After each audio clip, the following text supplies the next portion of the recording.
The following is a presentation of The Day.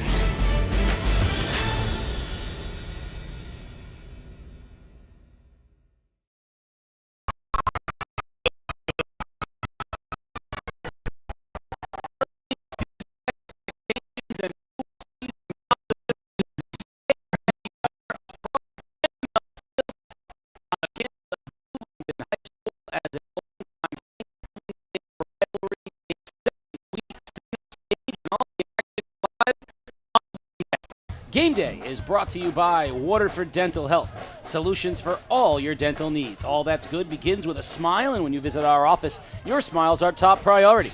Our entire team dedicated to providing you the personalized dental care that you deserve. Visit waterforddentalhealth.com. Casey O'Neill, along with the coach, Pasta Sanabria, and we are at a place very familiar to both of us, you more than me, Canamella Field, and a rivalry, New London and Fitch, that I know brings back a lot of emotion for you, a lot of memories for me. Talk a real little second here about this being a week 2 rivalry. I'll tell you, we was always expecting this as a Thanksgiving rivalry game, but to be week 2 on a great season and both being undefeated, great possibilities for both teams this season. Why not do it on week 2, make it a showdown happen? Both of these teams were surprises. I said, might be surprises in the ECC. They both won their week 1 matchups. New London went down to Stratford, won 25-2, and Fitch had to travel all the way to Thames River, and they won that one 26-7. And we did get confirmation there was no bus. They did walk the eighth of a mile over there. Hop, skip, and a jump. A lot going on. Brand new coach in Bobby Sanchez, a veteran coach, Mike Ellis in his 9th season, but they're both energetic and animated. New London will receive in the black and gold. Fitch in the white and red will kick it off, and we are underway. Short kick bounces at the 30. It's in play and taken by the Whalers right at the 25 and knocked to the ground quickly, and New London will have the ball first. And that means you'll see a couple of different quarterbacks in the game. Kiki Irizarry and Jack Philliston will rotate snaps. You're going to see a lot of Macho Burris, Chris Jones, and little KK Simons as well. New London's going to spread it out. Fitch with a lot of team speed on defense. This should be a lot of fun. So first series of the game, Philliston will take the snaps at quarterback for New London, and Jones will be in the backfield, 3 receivers in the pattern. Handoff, Jones, nothing there, bounces it outside, and still nothing there. Falcons rally to the football, and they turn it over. They fumbled the ball, and Fitch picks it up, and there's an early turnover on the first play. Falcons will have it on the New London 20. Talk about setting the tone. That 3-4 defense looked like they were just going to be aggressive right off the rip in that first down, and they did. They slanted, penetrated in there. And again, this is about ball security. If they attack the ball, nowadays these kids like to swat, put their heads in, and create a little havoc, and that's what just happened right there. Game day favorite Ben Perry will lead the way for the Falcons. We had him when he was only a sophomore. Now he's a senior, leading this Falcon offense. Motion man, fake toss, Perry to throw, has a man wide open in the end zone, touchdown Falcons. Calvin McCoy with the touchdown, 1 play fumble, 1 play touchdown, 6-0 Fitch. Great job by Coach Ellis. That's what we're talking about when you have decades of experience in a program that's been run by him for quite some time. Things like that can come out of the blue, and good works for that team. Great job by the Falcons. 1 play, 1 score. New London takes one on the chin. We'll see how they respond when they get the next possession. Into the game to kick the extra point. Gabriel Carey in for the Falcons. Low snap, and Miller will be taken to the ground. So New London down 6-0, and wow, what a quick turn of events. That's the energy that the Falcons came in with. You could see it during warm-ups. They were up, they were prepped, they had a lot of energy. And even though New London had the same thing, it seemed like Fitch had that upper hand with that defensive action that they had. Great setup on the play action as well. Well, a lot of talk by Coach Sanchez in the last couple of weeks about adversity and coping and, how to overcome mistakes together as a team. Well, right away, that's going to be the message on the sideline. And you can see him talking to his group right now. And I know the message is, kind of like that Rocky mentality. You're going to get hit. You're going to get hit a lot. And it's how you respond to getting hit. It's how you get knocked down and get up. And that's going to be the message. I talked with Mike Ellis before the game, and he says, that his team still hasn't figured out their identity yet. He's like, we got all kinds of personalities and talents, but they don't really know who they are yet. That's what happens in the early season, and it happens through both success, but it also happens through adversity. True. Coach Ellis has done a great job always trying to learn through his players their best abilities, and his relationship building, which has always been his program's success, has always mended a great program throughout the weeks, and that's what made him successful throughout the year. So a quick 6-0 lead.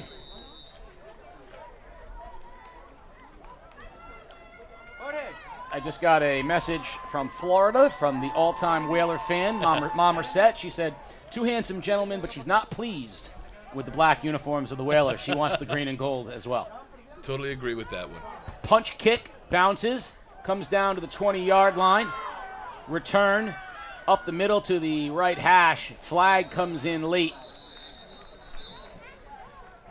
That return by the Whalers got them to the 30. Tyree Barnes was the returner, but we'll see where the flag is on. It's a personal foul, face mask against the Falcons, so the Whalers will get up to the 45-yard line. They'll have great field position to start their second drive. That's a good start, at least for this drive right now. These two programs have great energy. The biggest thing throughout the game is how they can keep their composure throughout that game and keep that energy focused on making successful plays.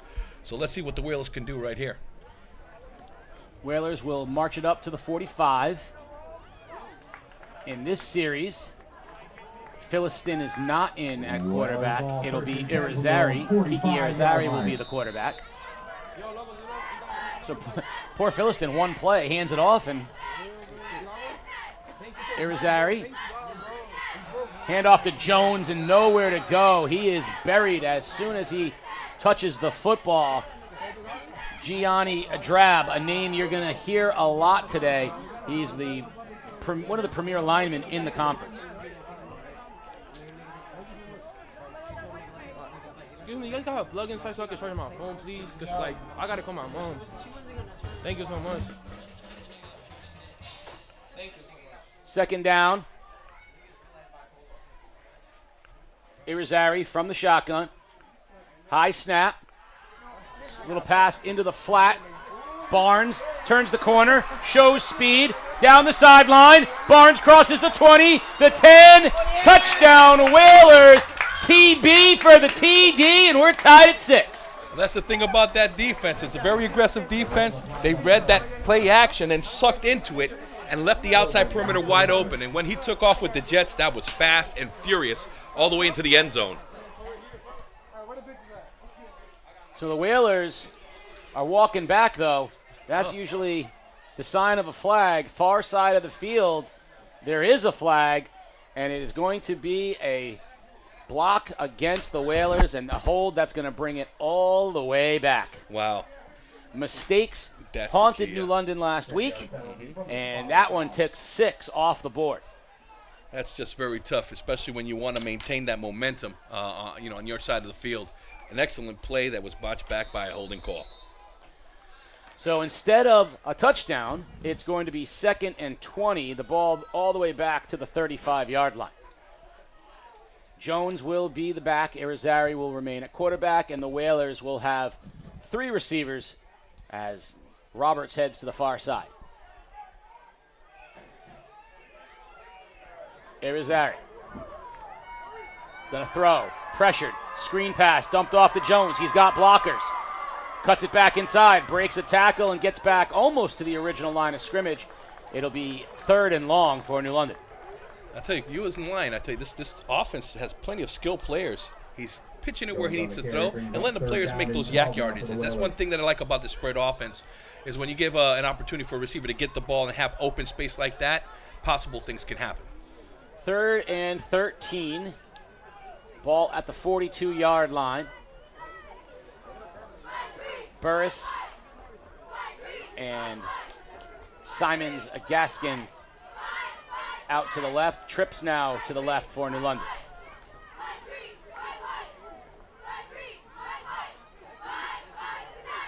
There's Ari, fakes it to Jones, rolls, pressured, and buried back at the 30-yard line. Gianni Drab, and we're going to call that name all night long, 64 for the Falcons.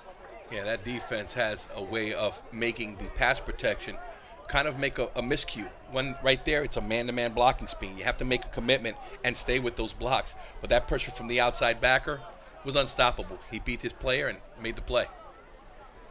So the Whalers will punt. And the Falcons, after giving up the big play for the touchdown, got the benefit of the hold and now held, and they'll get the ball back. Punt is tipped, partially blocked, but does take a Whaler roll, and it's going to be down inside Whaler territory. So the Falcons will have it 1st and 10 in New London territory at the 48-yard line. I tell you, Coach Ellis was on the other sideline, jumping up almost 5 feet up in the air, telling his players to stay away from that, as that was a great opportunity for the ball being tapped to not have a mistake and then get New London the ball back. So just to stay away from that. We used to call it poison when we coached. They still do. Yeah, they still call it poison? They do. There it is. That Coach ball Ellis is so athletic right now on the other side of the field with that one. That ball is poison. Never trust a fumbled ball and a smile. Yeah. Here we go. Motion man, end around, fine. And after a gain of about 5 yards, Adonis Fine has the chains moving a little bit here. It'll be 2nd and 4. That ball is poison. I'm telling you, you got me on that one. I can't come back. There's some songs that's kind of hard to bring up right now. But we're going to work that out. New London minus 11 yards so far. That's not the start you wanted. And you can see the Falcons offense very crisp right now. Perry, motion man is Carter. Pitch right, Carter. He's going to throw it. That ball's high in the air. Anybody's ball. And it should have been intercepted.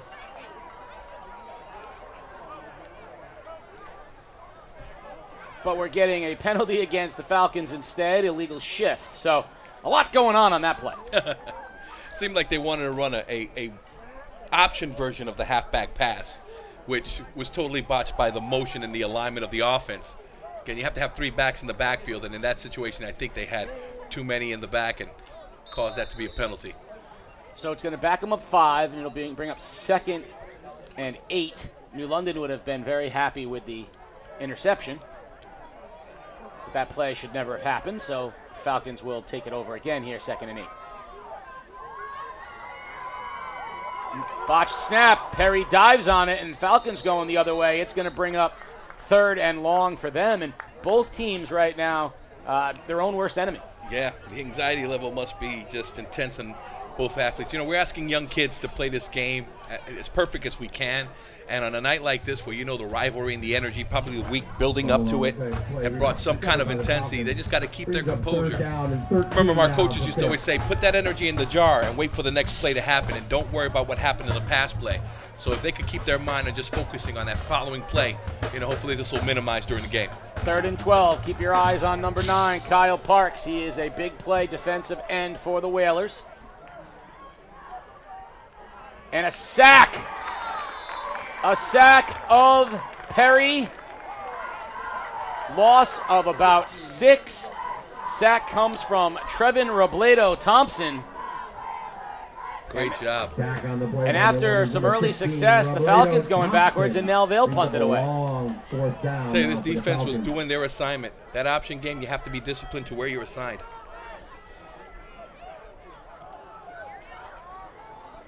Barnes back to receive the punt for New London. He stands at his own 25-yard line. Good snap.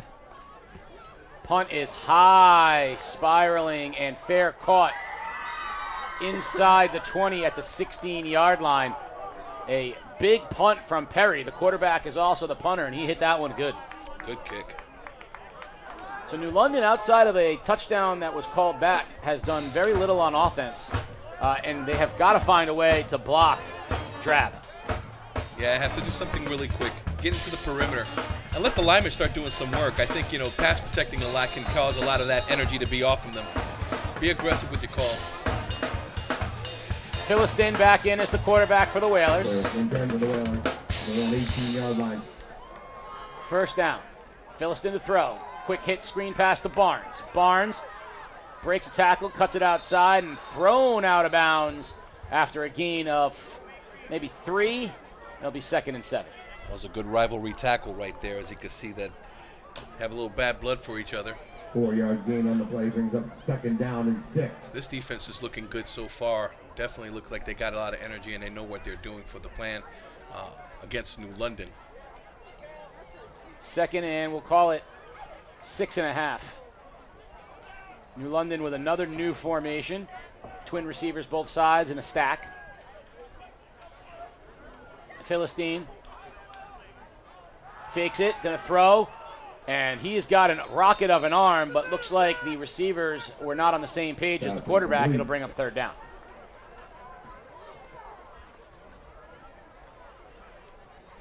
I mean, he's got the size, does Jack Philistine, basketball player as well, 6'3", 207 pounds. The junior has the size that you want in a quarterback and the arm strength that you want in a quarterback.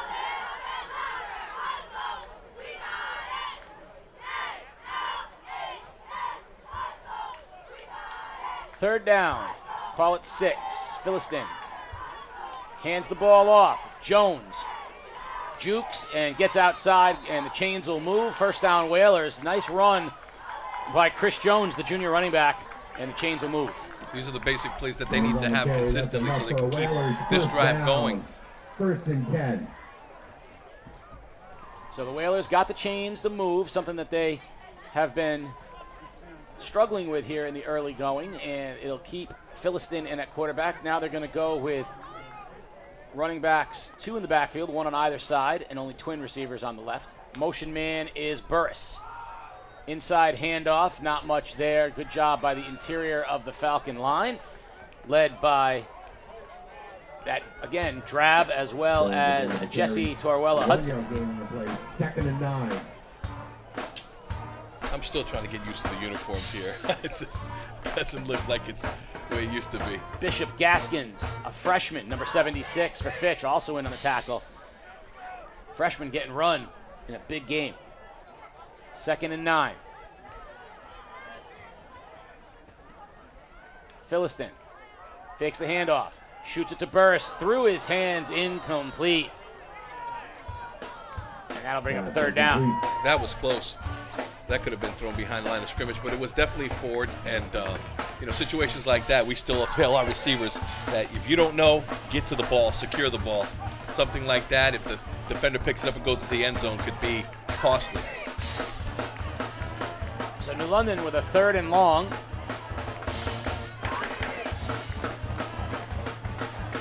Gotta love having the band here.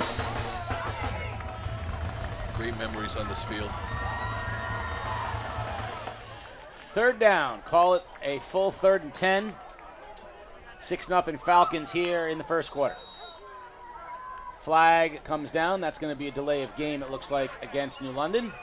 It is, and that'll back them up 5. It'll be 3rd and 14. And, New London last week, despite winning 25-2, made a lot of mistakes. They outclassed Stratford on the whole, but they made a lot of mistakes. Right now in the early going, we're seeing a lot of those same mistakes. Philistine has time, steps up, and he's going to be sacked back at the 50. No, he's still on his feet. Somehow pitches it back to Jones.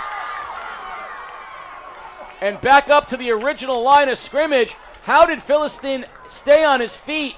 That was remarkable. The only way I could say it is that the uniforms were all lined up, and he was just right in between his linemen, and they were thinking that the referees were going to go blow the whistle. I mean, you got to play through the whistle. And the defenders just stayed right there, allowed him to bounce out and pitch it to his player. And he underhanded it to Jones, and Jones got him back to the original line of scrimmage.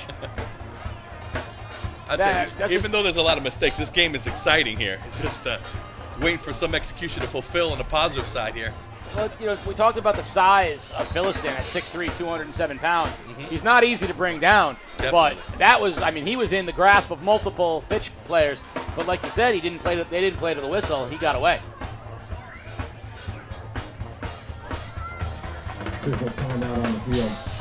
So we're going to have a Whaler punt with 5:26 remaining in the first.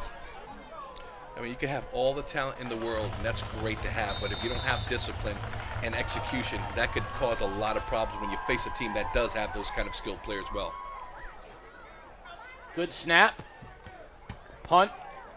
Bounces at the 45 and rolls to the 40. The Falcons dive on it at the 40-yard line. They thought it hit a Falcon. They weren't sure. And so Fitch will have possession at their own 40-yard line. I mean, there's a lot of movement in the special teams game with the punting back and forth here. But 40-yard line.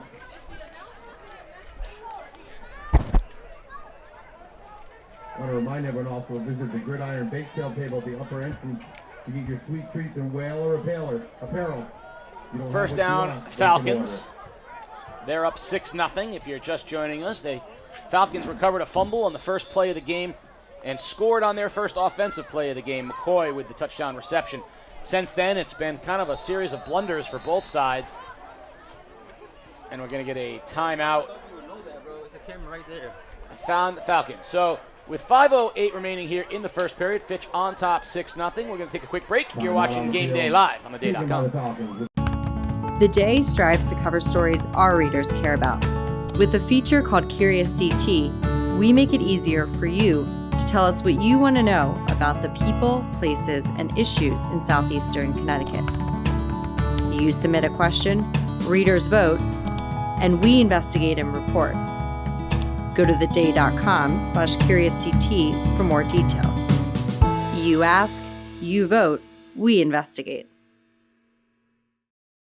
Fall is here, which means it's time for Game Day's Great 8.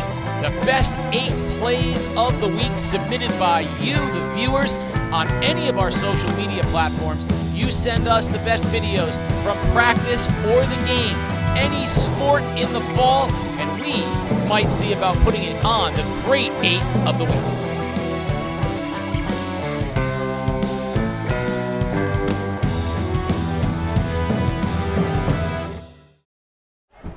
Falcons have it on first down. Perry in the backfield, motion man. Perry keeps it himself and gets back to the line of scrimmage. Not much more. Good job interior of the New London line. It'll bring up second down and 9. Yeah, again, I think New London's defense is playing that disciplined football of reading their keys and making sure that they assign it. So anybody that's assigned with the fullback has to wrap him up and stay with him. Allow the linebackers to work from fullback to quarterback, and then let the edge players work from quarterback to pitch. You know, option offense is really incredible when you have defense making mistakes, but when your defense is dominating and being disciplined, that's when you could dominate a run option team. Second down, Perry. Motion man is Carter. Whalers jump, and we'll see if, in fact, it was encroachment, and it was. So there's 5 more, bringing up a much more manageable second down and 3. I tell you, Coach Ellis knows how to put plays in that can create impact or mistakes. Things like that with that little kick motion where you think, oh, he's going to motion across, run the option, come back. That could trigger the defense to just flare off and be offsides. Second and short. Perry runs option, tips it to Fine. Fine has the first down, crosses midfield. Fine down the sideline. Fine, one man to beat.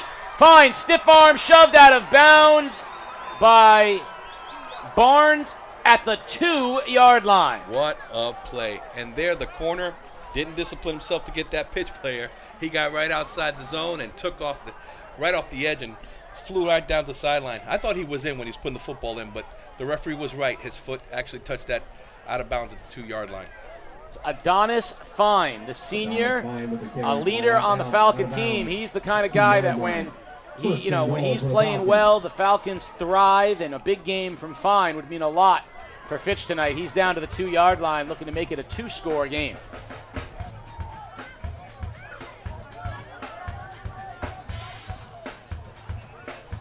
Perry brings him out. Motion man, handoff, fullback, dive, churning for the end zone is Edwards. And they're going to say he got to the 1, not more than that. So Devin Edwards is down at the 1-yard line, bringing up 2nd and goal, Falcons. That was a great battle in the trenches. Those D linemen got right under the offensive linemen and neutralized them.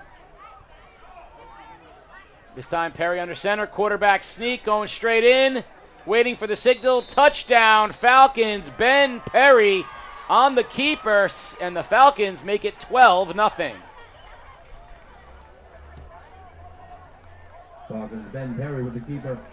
1-yard touchdown run for the Falcons. 3:56 remaining in the first period, and the Falcons go up 2 scores. It's 12-0. They'll try the extra point again. The first one was blocked after a botched snap. So carry in for the extra point for the Falcons.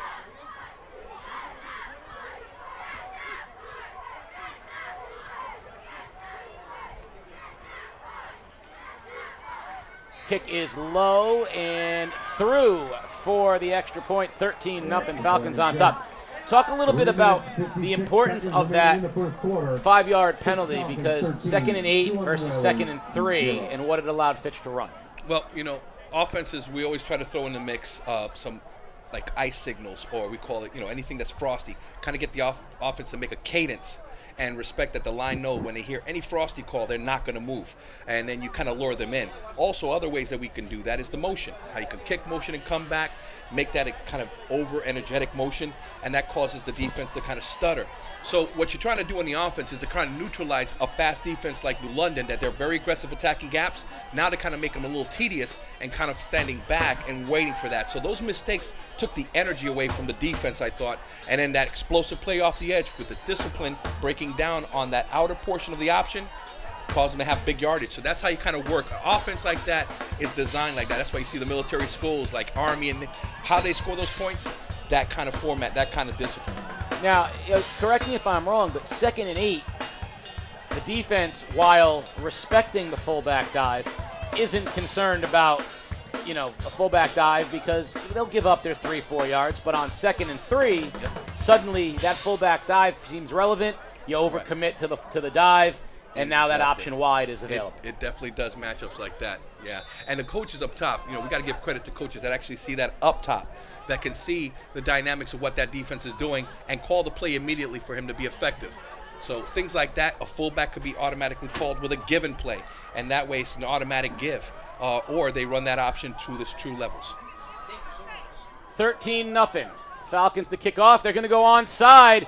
It's off a Whaler. It's loose on the turf. I think the Whalers covered it. They did. Wow, Coach Ellis is going deep into his pockets today to some special teams plays, offensive plays. Man, he is on fire today. I think it was Kyle Parks, the senior defensive end, who was able to fall on it. Yep. Whalers take the ball first down and 10 from their own. Both teams are taking some good risks. Kiki Irizarry is back in at quarterback. It's his series. He has good field position at the 42-yard line as the sun sets on Candamella Field. High snap, handoff straight up the middle. Good for about 5 is Jones.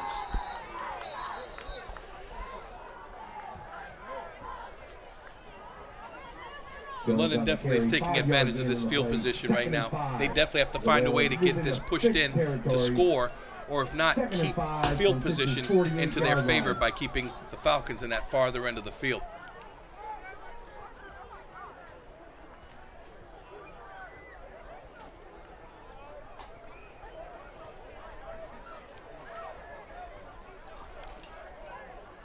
Second down and 5.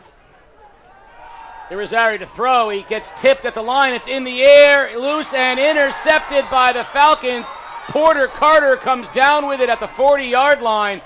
Irizarry was hit as he was throwing the football. It went high into the air, and the Falcons capitalized. Jesse, that number 44, the linebacker, Jesse Torella Hudson, he got into the gap, the little nose guard stunt, and he just penetrated full speed, and he did what he's supposed to do, get to that arm of the quarterback, cause him to deflect the ball, go up in the air, and give an opportunity for that to happen, that interception there.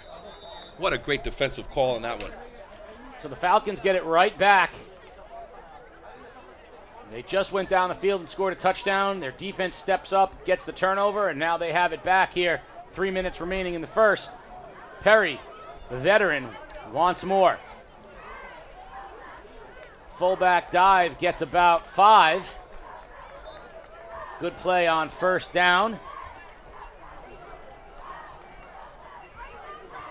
Seems like when New London tries to get a little momentum off of one play, they make those key mistakes there. Falcons are taking advantage of it at this time. Adonis Fine with that carry for 5 yards. He's been very effective every time he's touched the ball. That time inside. Last time we saw him, it was outside. Motion man. Handoff again to Fine, straight up the middle, and he breaks a tackle and has the first down as he crosses the 50-yard line. That front 5 offensive line is firing off like hogs in a pig pen. They are really engaging physically. Check that. That was not Fine. That was Sean Bussey, the sophomore, with the first down. Yeah. Linemen are right now on fire right here. They're just coming off the ball, giving themselves high five after every play here. You can see it right there, right on the field. Falcons in Whaler territory at the 48-yard line. Fine motions. Perry, option. Pitches to Carter. Carter gets to the outside. First down. Cuts it back inside. Flag comes in. That's usually where we're going to see a block in the back or a hold. Porter Carter showed his patience and his speed, but I think it might be coming back. That should be a spot foul, however, so it could end up still being a first down. Yep. And it is a hold against the Falcons. So they'll back it up. The Falcons will bring it back. And it's going to be second down. Excuse me, it'll be first down, but it's going to be first and short. Yep. Chain gang over there had to get a little We gotta get education. them lined up. It's an unusual thing in high school football because it's a spot foul. Spot fouls, yes. And so he had enough for a first down. They back it up because it's a penalty. You repeat first down, and it's a spot foul, so it's actually 1st and 7 after all that is said and done. Good math there, brother. Carry the 2. First down. Falcons, under 2 minutes remaining in the first. They lead 13-0. Whaler defense would be well suited to make a play for them right now, just like the Falcon defense did a moment ago. Perry, that ball's on the turf. It's picked up by a Whaler, right on cue. Down the 30, down the 20, 10. Touchdown, Whalers. Jose Rivera picks up the fumble and takes it 50-plus yards, and there's the Whaler D with 6. Amazing play. There, the situation is when you take an option team and how you really destroy them, get to the mesh point. As the quarterback was making the exchange for the jet, he didn't have enough room when the penetration came, caused the ball to bobble off his hands, and there you go. Scoop and score. I would like love on defense. Scoop and score. I'd like to thank the Whaler defense for listening to my request of them. But they did more than even I was looking for maybe a turnover. Yeah, I wasn't looking for 6. And I saw him pick it up, and I'm sitting back here like, all right, Casey, keep on talking, brother. We ain't done yet. Snap is low, kick is even lower, but it's high enough. And the Whalers cut the lead to 6. It's 13-7. 1:35 remaining here in the first period, and that might be the play they needed to kind of wake them up a little bit here. Now the Falcons will have to respond. I love the trading punches between the two teams. This is a scale weight when you think about rivalries. It's how you hold momentum. Back and forth like this can give you a lot of Alka-Seltzer issues down the road, but the energy being as a broadcasting guy now is different. On the sidelines, it was difficult to do. Scoop and score, fundamental play right there. Learning how to penetrate and destroy the mesh point of an option team, and that's what you get. You got 6 points, plus a kick. Well, you know the Whaler team speed on defense, especially through the linebackers into the secondary, is top-notch. And we saw it with Robledo Thompson coming in and being able to chase down wide. That time you see Rivera, I mean, he picks it up and he outraces skill position guys from his linebacker position. Also, I should mention that. That's pure speed right there. And both teams have it. Gridiron Club or Rig Rally. So the Falcons will have to respond now. They had gotten the defensive turnover with a chance to try to go up 3 scores.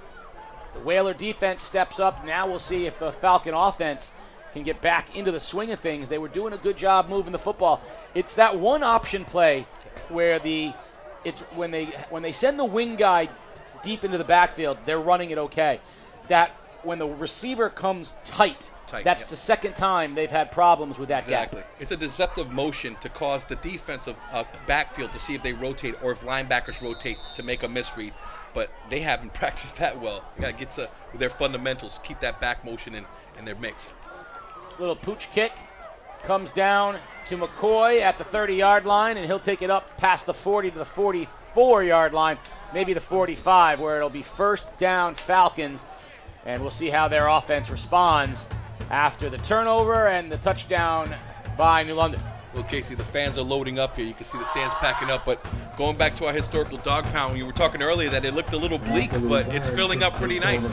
Yeah, they were looking a little more like doggy daycare for a while. Now they're starting to getting a little pound mentality out there. That's what I love about this place. There's certain things in certain places, there's tradition there, and that's the dog pound. First down, Falcons at the 45-yard line. Perry runs option, tosses to Fine. Fine jukes, and he gets back to the original line of scrimmage, but that's great pursuit. KK Simons-Gaskin chased him down from his secondary position and got him after, and they're going to say he got, I was about to say back it up here, maybe a gain of a yard. Oh, there we go. The chain gang is having a struggle. They're having a tough time on the far side. Oh, man. But, Casey, you saw it right there. You see the discipline of the players, each of them going through their assignment. And once that level was taken care of, they could pursue. 2nd and 10 and change. Perry stands on the 40-yard line. No motion this time. He's going to throw. Rolls right. Tries to get through the gap of Whalers and gets just past the line of scrimmage. Maybe half a yard to a yard. Not much there for Perry. He had no real chance to look for any receivers. Definitely. Puts him in a 3rd and long situation. This is favoring New London right now. Maybe they could send some pressure and get to that quarterback. Yeah, Falcons offense really not designed for 3rd and longs.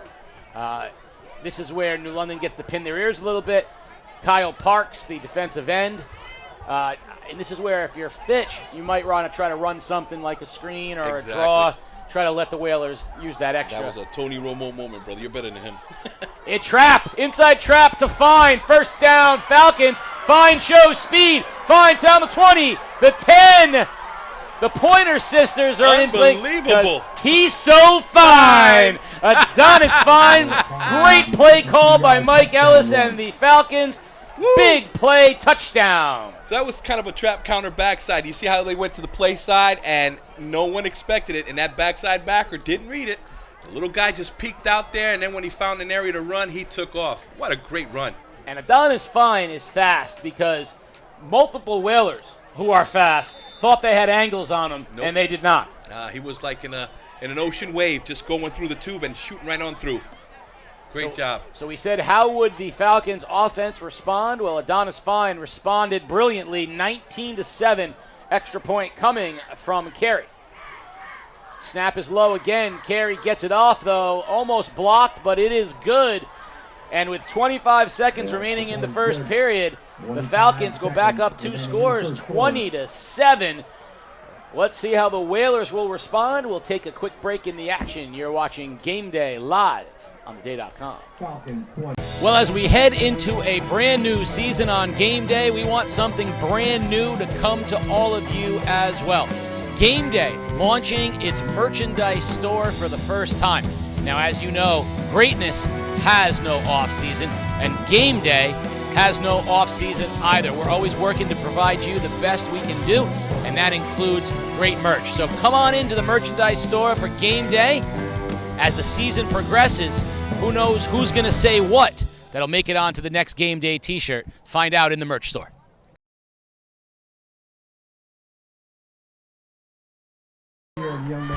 If you're wondering why I'm bald, I lost my hair by the comments that I heard as a youngster from that group of people right there. The Dog Pound. DPG. If you are the faint of heart and you cannot handle yourself, do not walk past the Dog Pound, because they will let you know. Oh, they will. They will let you know everything you've done wrong, everything you're going to do wrong. They're going to let you know what your aunt did wrong. They're going to go back. They are ruthless in the Dog Pound. And not just to the opposing people. No. They're just ruthless. They're ruthless. Nah, definitely. Love me the Dog Pound. I was lucky that I had a chance to be on both sidelines. When I was in the opponent's sidelines, it was amazing how tough they were. But at the end, I still got love. Of course you did, because at the end, you're still a Whaler That's in right. their hearts. Always. I loved being up there. Those folks up there are the passionate group of Whaler fans who have been up there for a long time. Right now, Whalers could use a little spark as they're down 19-7. Low kick comes to the 30-yard line and falling on it at the 30, where the Whalers will have it with 21 seconds remaining in the period. And right now, we've talked a little bit about the defense has made it happen for the Whalers. Their offense has not. Other than that big touchdown that was called back, the Whalers' offense has been very quiet. It's Philistines' series as the Whalers rotate quarterbacks. Let's see what they do in this series. So far, it's been a lot of Yeah, very close plays. That's the technical term for it. Philistine on first down, operates out of the shotgun. Jones stands to his right. Hands off to Jones. Nothing there, but Jones reverses his field. Gets a block from Philistine. Jones gets outside. Jones turns the corner and a flag comes in. That's going to negate what was a brilliant effort from Chris Jones. I got to say, that was close, but understandable that the referee's perspective did see a holding. You know, receivers were stock blocking and getting on their blocks. And we always try to tell our receivers, stay blocking till the whistle's blown, because you never know when it's going to come back your way. He probably knew it was going the opposite side, but the cutback made him a viable blocker. And from there, he didn't move his feet. Arms got extended. A little jerk on the jersey. The referee sees it. He's got to call it. So that's going to negate the big play from Jones, which was a Herculean effort from the little guy. Yeah, I tell you, the Fitch defense is just showing them, hey, we're going to run stop you first play. We really don't care. Man press look with 2 deep and 7 men in the box making creative, violent slants and movements, and that's what they've been sticking with. I'm a little surprised that the Falcons haven't tried to take the Whalers haven't tried to take a shot deep. You got single coverage on multiple receivers as the Falcons have a safety up to help with the run. Handoff straight up the gut to DeSorsis. Kintrell DeSorsis gets almost back to the original line of scrimmage, but we are at the end of the first period, and what a crazy first period, 20-7. Falcons on top. Let's see what the Whalers have in store when we come back. You're watching Game Day live on theday.com.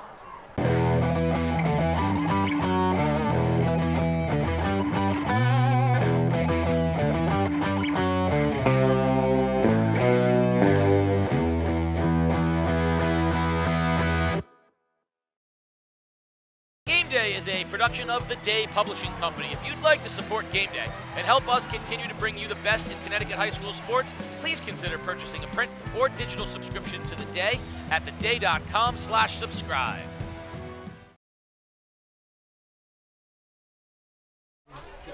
About to start the second period. Game Day is brought to you by Philomena's, the award-winning great food, live entertainment, and more. You want to go to philomenascafe.com to view the menu. Go get meatball salad, fan favorite of the meatball salad. The calamari, excellent as well. Nothing like Philomena's or the bruschetta. Go down and check out the menu. Book your next catering or private event. Tell Mike, or even more important, go say hi to Sarah and tell her that Casey and Game Day said Philomena's is the place to be as they sponsor Game Day here. Period number 2 about to start, 20-7. Falcons on top. And the Whalers, honestly, offensively, the story has been 2 steps forward, 3 steps back. 3 steps back, yeah. I think the only thing that's been going so far well is the sunset over here. Out of all the sunsets that we've been a part of, this one has the less gleam that we had to deal with here, brother.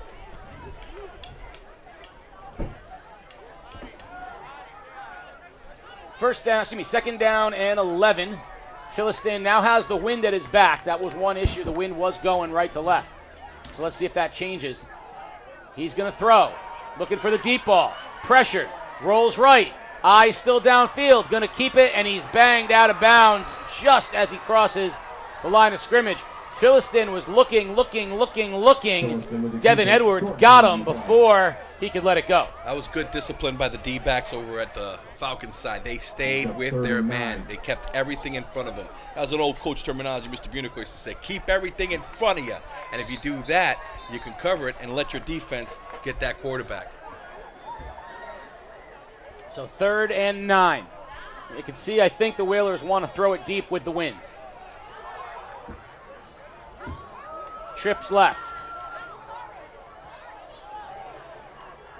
Philistine to throw. Sets up the screen to Jones. Incomplete over his head. Pressure was coming. And it's going to bring up 4th and 9. Philistine has a great arm. He could throw the ball and chuck it, but what he needs to work on with screenplays, it's not about throwing the ball hard in that. It's about getting a little finesse so that running back can get the touch, then look downfield and follow his blocks. That hard throw made it a hard thing to catch right there in that situation.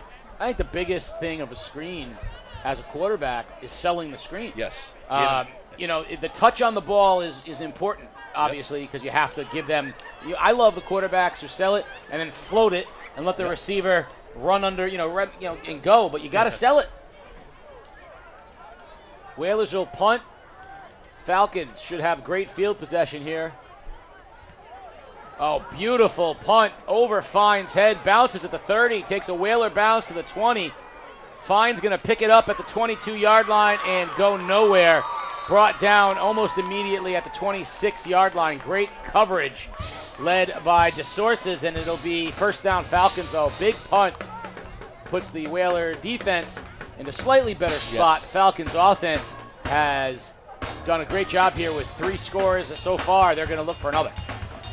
After the punt return, Falcons take over 1st down and 10. Well, the chain guys are moving a lot better in the 2nd quarter right now. It seems like they're more aware of following the line judge. It's one of the things the parents might not understand. That line judge over there has a lot of work to do. He's just not watching the line of scrimmage. He's got to get those chain guys lined up and make sure that the number chain is set up so that they can always go back to it if they have to mark the size of the ball where the ball's at. Perry keeps it and gets back to the original line of scrimmage. Looked like a broken play on 1st down. It'll be 2nd and 10. A lot of miscues today that's been things that you think that would get better from preseason. Oh, Coach Ellis was very discouraged. He recognizes a win is a win, especially in week 1, right. and you know that there's going to be a lot of hiccups. Yeah. But he was very discouraged with the offensive side of the ball compared to where he thought they should be. Yeah. With the amount of guys that are back off of the last couple of years, he thought offensively they'd be a little farther ahead than they were. Exactly. And you can see here, they don't look crisp offensively. It's not as fine-tuned as they used to be. Yeah, definitely. Speaking of fine, he went in motion, and flag comes down. Flag on the play. And that's going to be delay of game against the Falcons. And you don't put the blame on any one person, but when you have a senior quarterback like Perry, you hate seeing delay of games because he's not the processing that he's got going is going to be quick enough. He's coming from the sideline, however, and you can see that's a lot of effort back and forth for the sideline. That used to be the old school way, where basically the tempo was a running back going in or receiver going in to make the call. For him to go back to the quarter, to coach like that just is more building that confidence to get that offense rolling. 2nd and 15. Perry keeps it himself and barely gets back to the line of scrimmage. Whaler defense doing a much better job. Jamon Ford that time led the way. No gain on the 3rd and long, 3rd and 14. Brings up 3rd down and 13. So 3rd and 13. It's a good situation for the Whalers right now because, the punting game has been a little bit iffy here. It's either a great kick or a shank. Special teams has been a little bit, concerning tonight for both sides of the ball. Add to the mix into the wind. Yes. Not an ideal throwing situation either for a team that doesn't typically throw the ball. Handoff.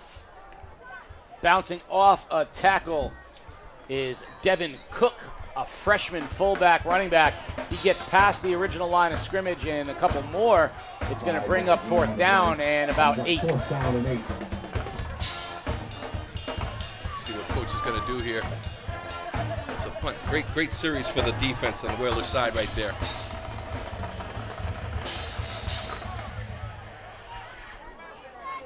So back to punt. The Falcons. Perry bangs it into the wind, coming up and calling it off and downing it. Falcons at the 45-yard line. Score from over at Stonington High School. Pair of undefeated 1-0s. Stonington 8-0 over Bacon Academy. 40-yard touchdown for the Bears on a broken play. Bacon in with the football. 9 minutes, 13 seconds. Waterford 14-0 over Montville. That Waterford team was involved in quite a shootout in week 1. Great start for Jax Higgins in his first quarterback appearance for Waterford, 5 touchdowns. Montville had a time of it. They got off to a good win in week 1, and that's a test for the Wolves. The new name of Montville, they're the Wolves now. Wolves. I like that. The Wolves, they howl. Irizarry's the quarterback. This is his series. Kiki hands it off. Gaining a yard is Rivera. They figured, hey, you scored a touchdown on the defensive end. Let's give you a carry. And they're trying to find a spark and something consistent on the Whalers side. That's what's missing, is just that who's their main guy. You know, we used to always say, London always had that main athlete that was just going to set the tone. Seems Jamal like Johnson, they haven't. Yeah. Shea Sanders, Ambrose Fletcher. Yeah. It's amazing throughout the years. Whalers had guys who were, guys like Todd Fine, who would have been, studs anywhere else. Guys like, that didn't even do it. Yeah, that crew was a great crew back then. Jones, great stutter step, cut back and make something out of nothing. Falcons had done a huge job pursuing wide, and Drab was there. He funneled it back inside, but Jones showed a little burst, 3rd and 6. Yeah. You're talking about that 88 team with Todd Fine, Mike Gomez, Tiny Smith with Jamal in the backfield. Those skilled players, Bones in the corner, receiver. Some great guys in that program. All wanted the ball, too. James Tiny Smith, fullback, was built like a bodybuilder when he was 12 years old. 3rd and 5. Irizarry from the shotgun. Hand off to Jones. Jones breaks 1 tackle, can't get more than maybe 2. 4th and call it 3, and here's the first decision now for Coach Bobby Sanchez. Your offense has not really done a lot. 4th and a long 3, but you're down 20-7. Definitely a clutch situation here. And it looks like they're going to go for it.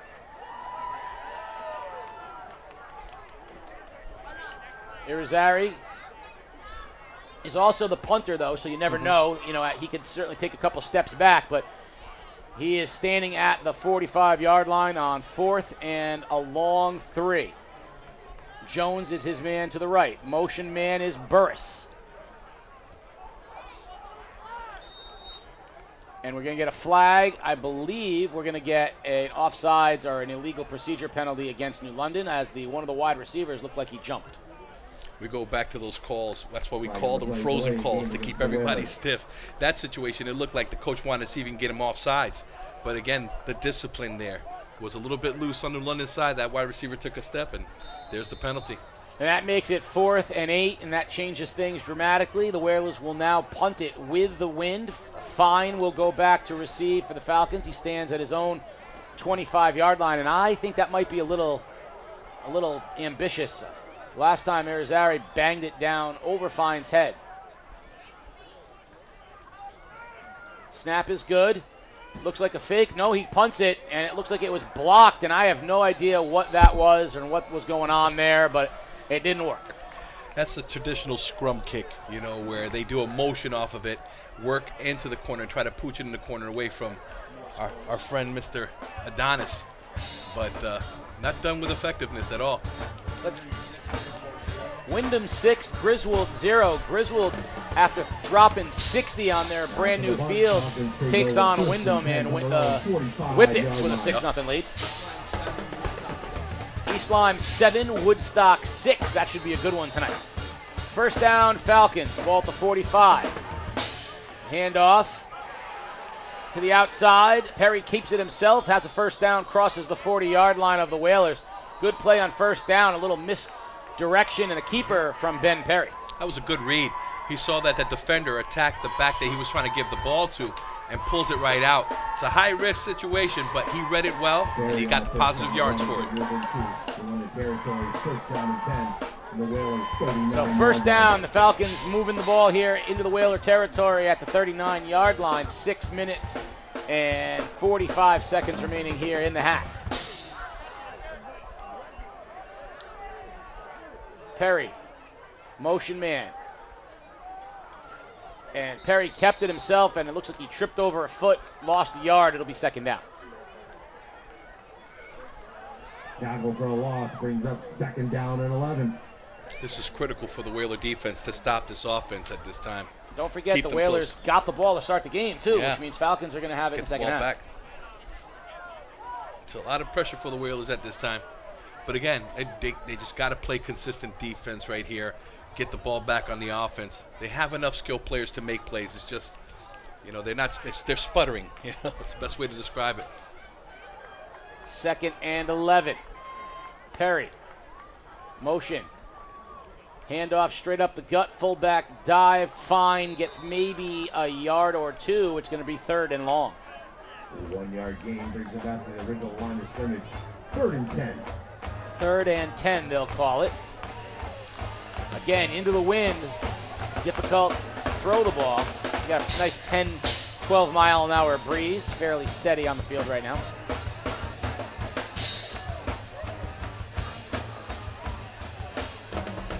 The band is really working it today.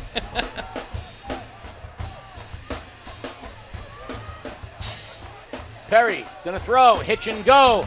Wide open, down the sideline is McCoy.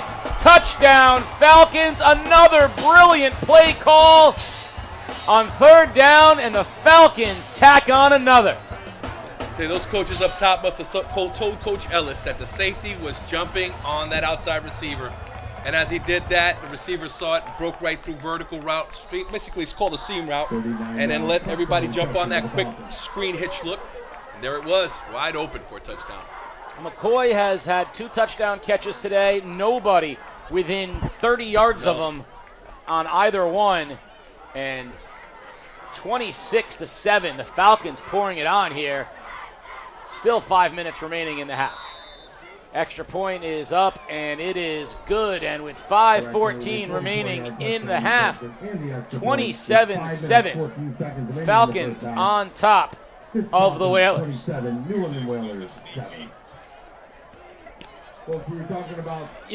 That's 2 third down calls where they have taken advantage of the Whaler aggressiveness. 3rd and long, they ran that trap with Fine.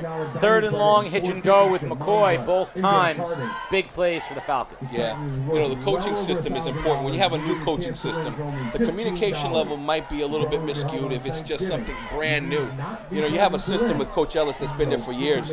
Those coaches are all working together to piece the things together. Like they're assigned to look at certain things. And when they say, Coach, this is available, they call it quick. They get these touchdowns right off the rip. So with 5 minutes and 14 seconds remaining in the half, New London, knowing that they're not getting the second half kick either, really has to have some urgency here with this offensive set. It's a very important series for them right now. They have to find a way to control the clock and get some points. Looks like the Falcons' offense starting to get a little bit of a rhythm together as well. They know what the defense is giving them, and they're taking it. The dive plays, the trap plays, working the outside when they can, and then setting it up for those play-action plays, wide open receivers. It's the old bread and butter. We used to always say, sink them in, get them to bite down to something that's not there, and then boom.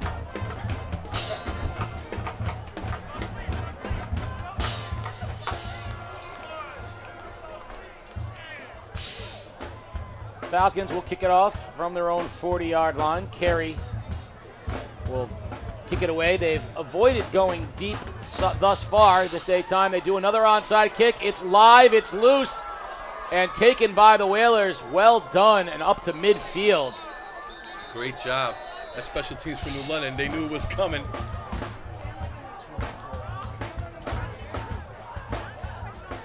Darius Aquino grabbed it, got up the sideline, gives the Whalers good field position at midfield. by the Falcons, recovered by the Whalers. Whalers ball, first down and 10 from their own 44-yard line. 5 minutes, 8 seconds remaining in the first half.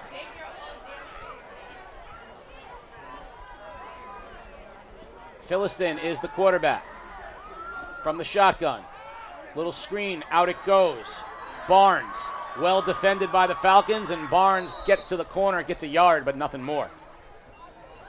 Yeah, the defense is softening up a little bit. They're trying to work with the spread now, putting some coverages over the receivers, knowing that they have this solid lead so far, keeping everything in front of them.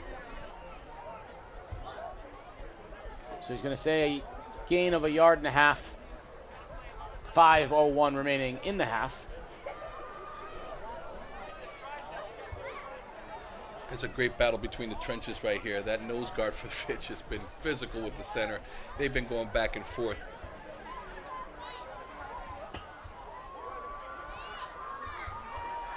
Philistine pressured, and down he goes, sacked. Devin Edwards all the way back at the 32-yard line. Whalers going in the wrong direction and in a big way. Double A gap blitz right there, and nothing you could do about that. So the good thing about the odd front is if you have a nose guard, like we seen that big nose guard last week, he could take that center and disrupt them and not allow the guards to adjust to those pass protections. One linebacker will penetrate and be wide open. Looks like we have a timeout. New London on the field with 4:37. The Whalers facing third and almost 30 yards. With a break on the field, we'll take a quick break. You're watching Game Day live on theday.com. Well, as we head into a brand new season on Game Day, we want something brand new to come to all of you as well. Game Day launching its merchandise store for the first time.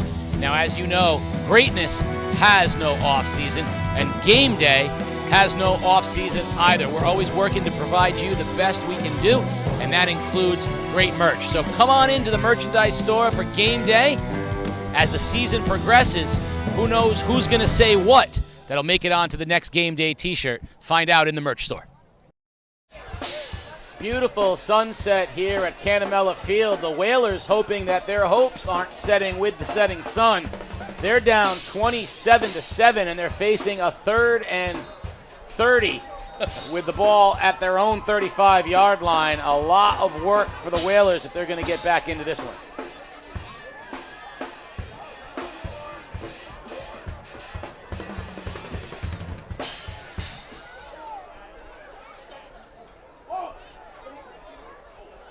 Philistine stands at the 27-yard line. Falcons have a 3-man rush here. Gonna throw. Quick slant. Has his man. It was Simons Gaskin, stripped of the ball, and flag comes in. We'll see what this hot mess is gonna end up being. It seemed like the very end that was trying to secure the tackle. One of the players jumped in there and ripped the ball from him. So I don't think it was Simons Gaskin on the catch.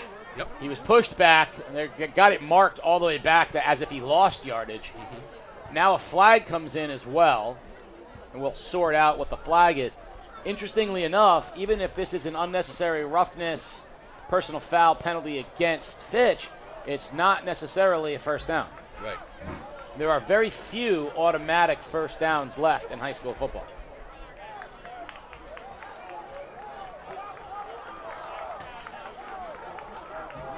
So it's being marked off, and it's still going to be 3rd and very long. They're going all the way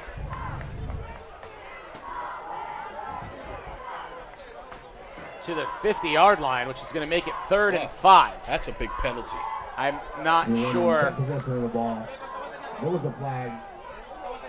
Unless there were more than one penalty enforced. Go 20. Brings up 3rd down. Carry the 5, 15. Makes it 3rd and 5. But I'm using a calculator, everybody out there. You know, I'm not as great as. So 3rd down and 5, much different for the Whalers than it was a moment ago, where they were facing 3rd and 30. Philistin will stand at his own 44-yard line. 4:20 remaining here in the half, and the officials are talking with each other and with Coach Ellis, trying to I think Coach explain. Ellis is using his calculator over there. He's like, yeah, how do you do this math here? At the end of it all, it's 4th down. Oh, he's fired up. He is from fired midfield, up. 4th and 5. And now Coach Sanchez is getting an explanation as well.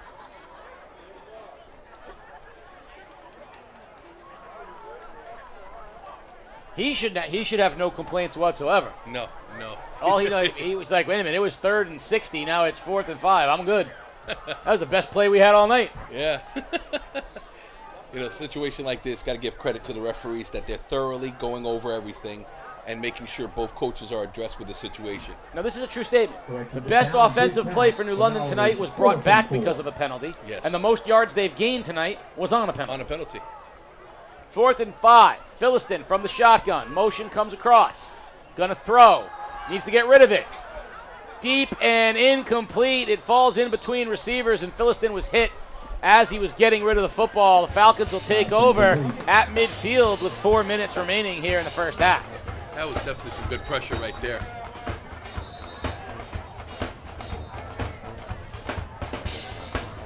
Injured Whaler down on the field, and with that injured Whaler's attended to, we'll take a quick break. You're watching Game Day live on theday.com. Fall is here, which means it's time for Game Day's Great 8. The best 8 plays of the week submitted by you, the viewers, on any of our social media platforms.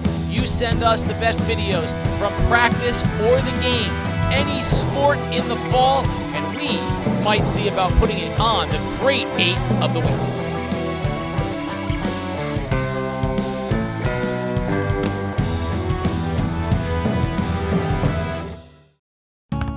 The Day strives to cover stories our readers care about. With a feature called Curious CT, we make it easier for you to tell us what you want to know about the people, places, and issues in southeastern Connecticut.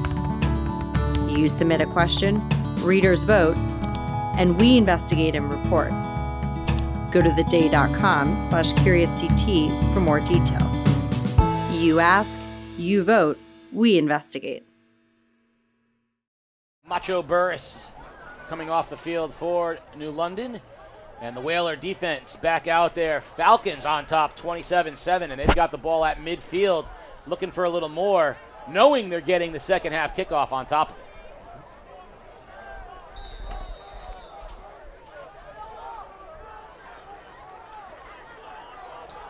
Fullback dive gets 5, and that's where the Falcons thrive. Boy, that offensive line for the Falcons are fighting with purpose today. That double team drove that young man all the way 20 yards deep. And again, the fullback dive, how effective is it? You could run it all day if they can't stop it. Devin Cook that time on the carry. 2nd and 5. Clock ticks with 3:35 remaining. Falcons come up on the ball. Cook is the fullback. Perry. Motion man is Fine. Hand off to Fine. Tries to get outside. Whalers do a good job setting the edge, funneling him back inside, and Fine will gain 2. It'll bring up 3rd and short. That was actually a good mesh. We were talking about the motion inside having a lot of issues. Right there, that's what you want. No penetration from the defense. Allow that mesh to happen. Good execution there by the Falcons. 3rd and a short 3. This is where it'll be interesting. The Falcons have been very creative on 3rd down. Play action on a short down and distance. They've done traps. They've done the hitch and go.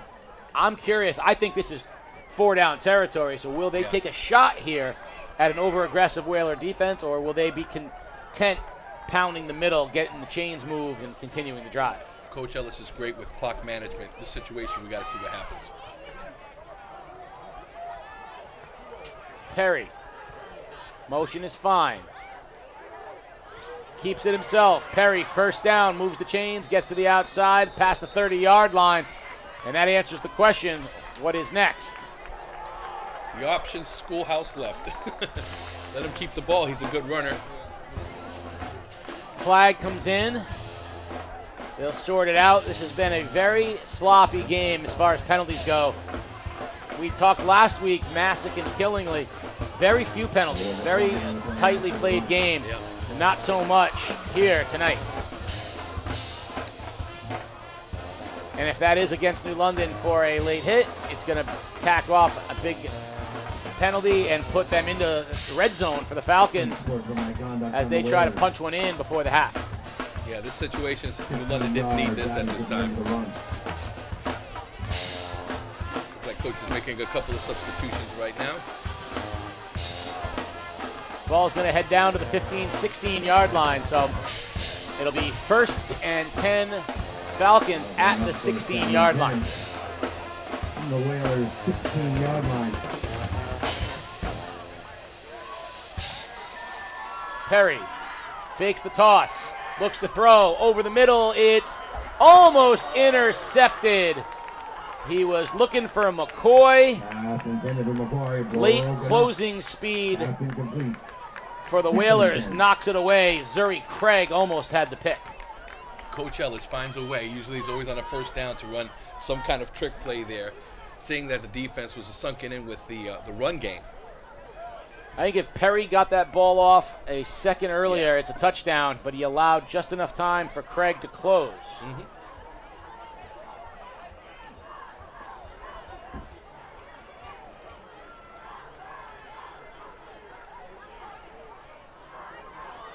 Motion. Handoff, fullback dive. Whalers read it and stuff it. Loss of 2 on the play. It'll be 3rd and long. Great play by the defense. That was 2-yard loss on the play. Brings up 3rd down. Trevin Robledo Thompson was the first one there for New London. Cook was on the carry, and 3rd and 12. Javon Ford also in on that tackle for New London. Yeah, Javon did a great job crashing down the line. When there are linemen that are pulling on a trap play like that, you want your guard to feather his hip. We used to always teach that in the game. Once you see him pull, feather his hip and squeeze that down, not giving that cutback opportunity. And he made a great play sealing it up and closing it down. Timeout Whalers with just under 2 minutes, 1:57 remaining here. The Falcons face 3rd and long.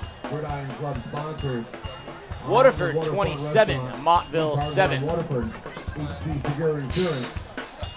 East Lyme 14, Woodstock 6. Still 8-0 Stonington over Bacon Academy.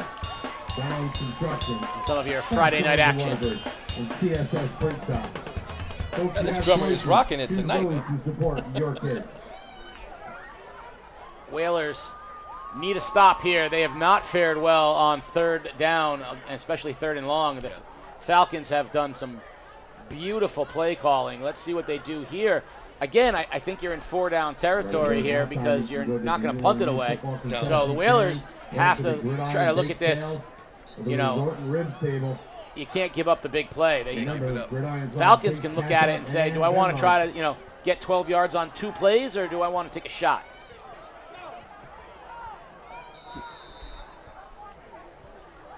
Third down, Falcons. Perry runs option, pitches left to Fine. Fine breaks one tackle, cuts inside and then back outside, and he's knocked out of bounds right at the sticks. Let's see where they mark it. It's very close. Very close to the 1st down. It's either going to be 4th and inches or 1st and goal. Yeah, short of the 1st down.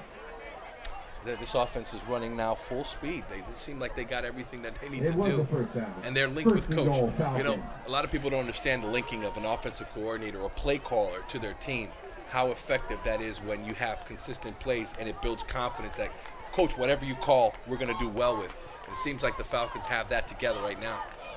1st and goal. Falcons, ball at the 6-yard line.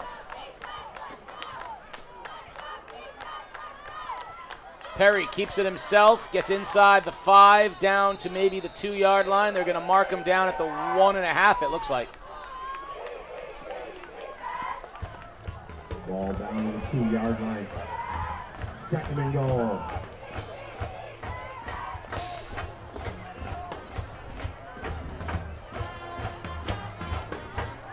Second and goal, ball at the 2. Minute and 15 and ticking here in the 1st half. A half that has been dominated by Whaler mistakes and Falcon timeliness.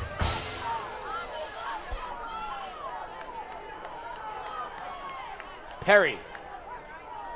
Toss right to Carter. Carter is hit as a flag comes in. Short, he lost some yards. But I think we're going to get a hold against the Falcons, and we are. And there's holding on the play against the Falcons. Whaler defense stepped up there, made a play, made a hit, and they'll be the beneficiary of a flag.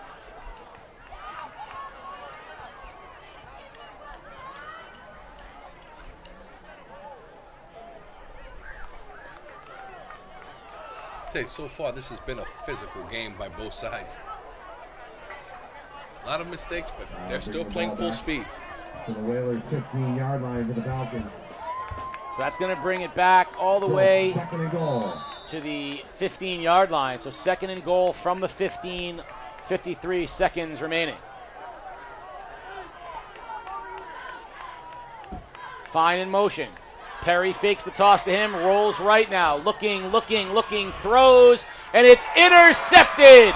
Intercepted in the end zone by KK Simons-Gaskin, the freshman, with a big play on defense, and the Whalers hold. They'll get the ball with 45 seconds remaining. That was a great job by Caden. What he was doing was he's just kind of looking over the zone, seeing the quarterback, waiting for him to make that throw to either receiver. But once he threw it, Caden just broke down on that ball, made a great catch, kept it inside the end zone, and now good opportunity for the Whalers. In 45 seconds, they still could do something out here. The special skills that they have, they can make it happen. We'll see what happens. Irizarry will be the quarterback. 27-7 Falcons. They'll get the ball back to start the half. The Whalers need to get into halftime with something positive here. Falcons defense is in a softer zone coverage with 3-4. Irizarry fakes the run, rolls right, rolling, keeps it himself, gets 3, and out of bounds he goes. The problem with that play action is who's buying it. No one right now. You want to hand the ball off, fine. I mean, it's a defensive call that coach calls. He says, we're going to lay off. We're going to give them the flats. We're going to give them a little bit of a run play, but everything's going to stay in front. So you're not freezing any linebackers. You're not sucking anybody up. So all you're doing is allowing the defense time to pressure your quarterback with the extra nonsense of the fake. Yes. Irizarry wisely kept it himself and got a couple yards. It'll be second down and 8 with 37.7 remaining here in the half.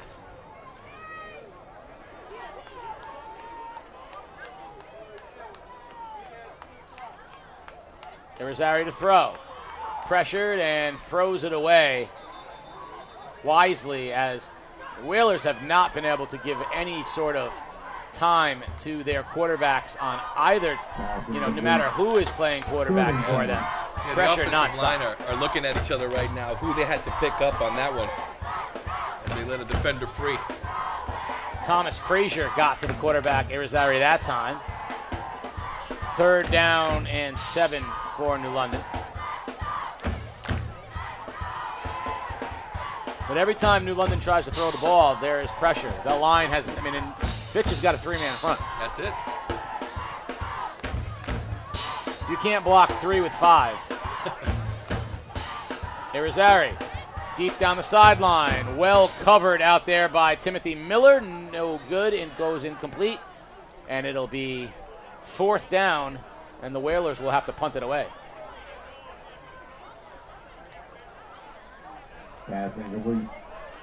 Stonington High School 16, Bacon Academy nothing, as the Bears with a 2-yard plunge.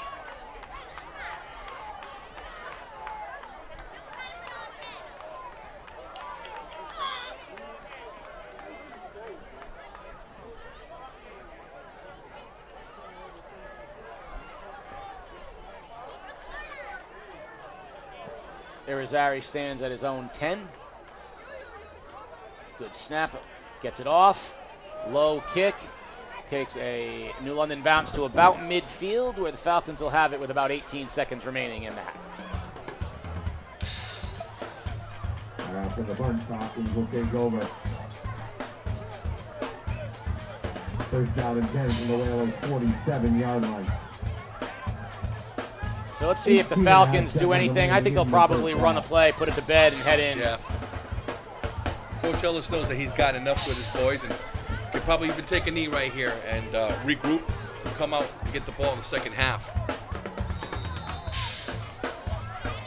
Good play calling today by the Falcons.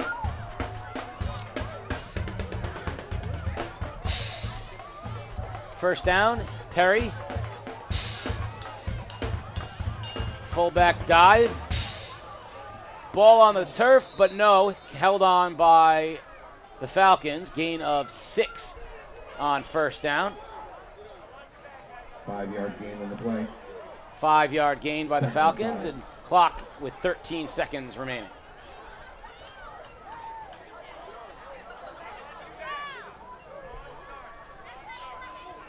Clock with 13 seconds, nothing. Not exactly sure why the clock is stopped. Timeout on the field was called by Fitch. Timeout on the field called by Fitch. So there's my answer. Well, that's a delay of game on the call, so we, you know what I'm saying? We were all waiting. You know, in the gaming world, they call that a glitch. I just learned that when I was playing with my friends. A pause that causes everybody to raise their eyebrows. A gaming glitch.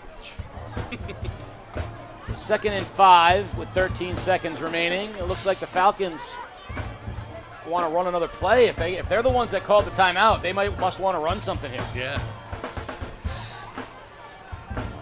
Well, at least no, both teams don't have any more timeouts right now, so we're good with that. Bacon Academy just got on the board over in Stonington on a 10-yard touchdown pass, so they cut that lead in half. You know what? With this penalty call and the kids playing Michael Jackson, Baby Give Me One More Chance, maybe that's what it's all about. Maybe the penalty was called by the band.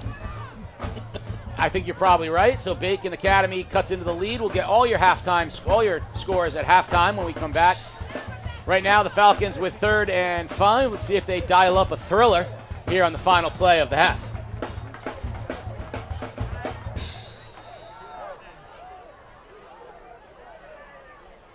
Perry's going to throw. In the flat it goes. First down Falcons. Timothy Miller with the catch.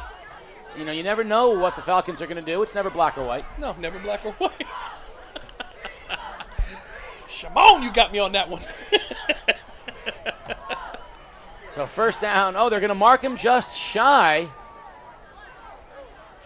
That's bad. That was, you know, it's.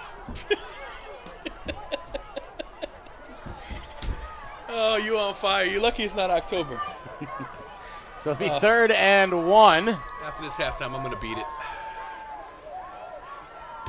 That was good, right? Okay, I'm back. Looks like now they're going to go with a quarterback keeper. Perry gets the first down. That means the chains will move with 3 seconds remaining. And the Falcons are going to call another timeout. So, and now a flag comes in. And if that flag's against New London, it could actually give Fitch a chance. Yeah. Field position and an opportunity with 3 seconds on the clock. Timeout on the field taken by the Falcons.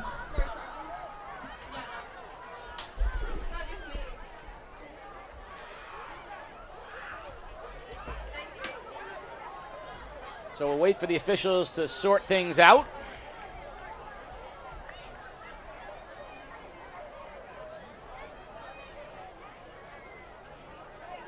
These rivalry games brings a lot of energy, and sometimes after a play, guys can scruffle a little bit. The good thing is that coaches are really working with their players to keep their composure there and don't want to have anything negative happening, but these are the type of games that you know it's going to be a little brushing after plays and pointing.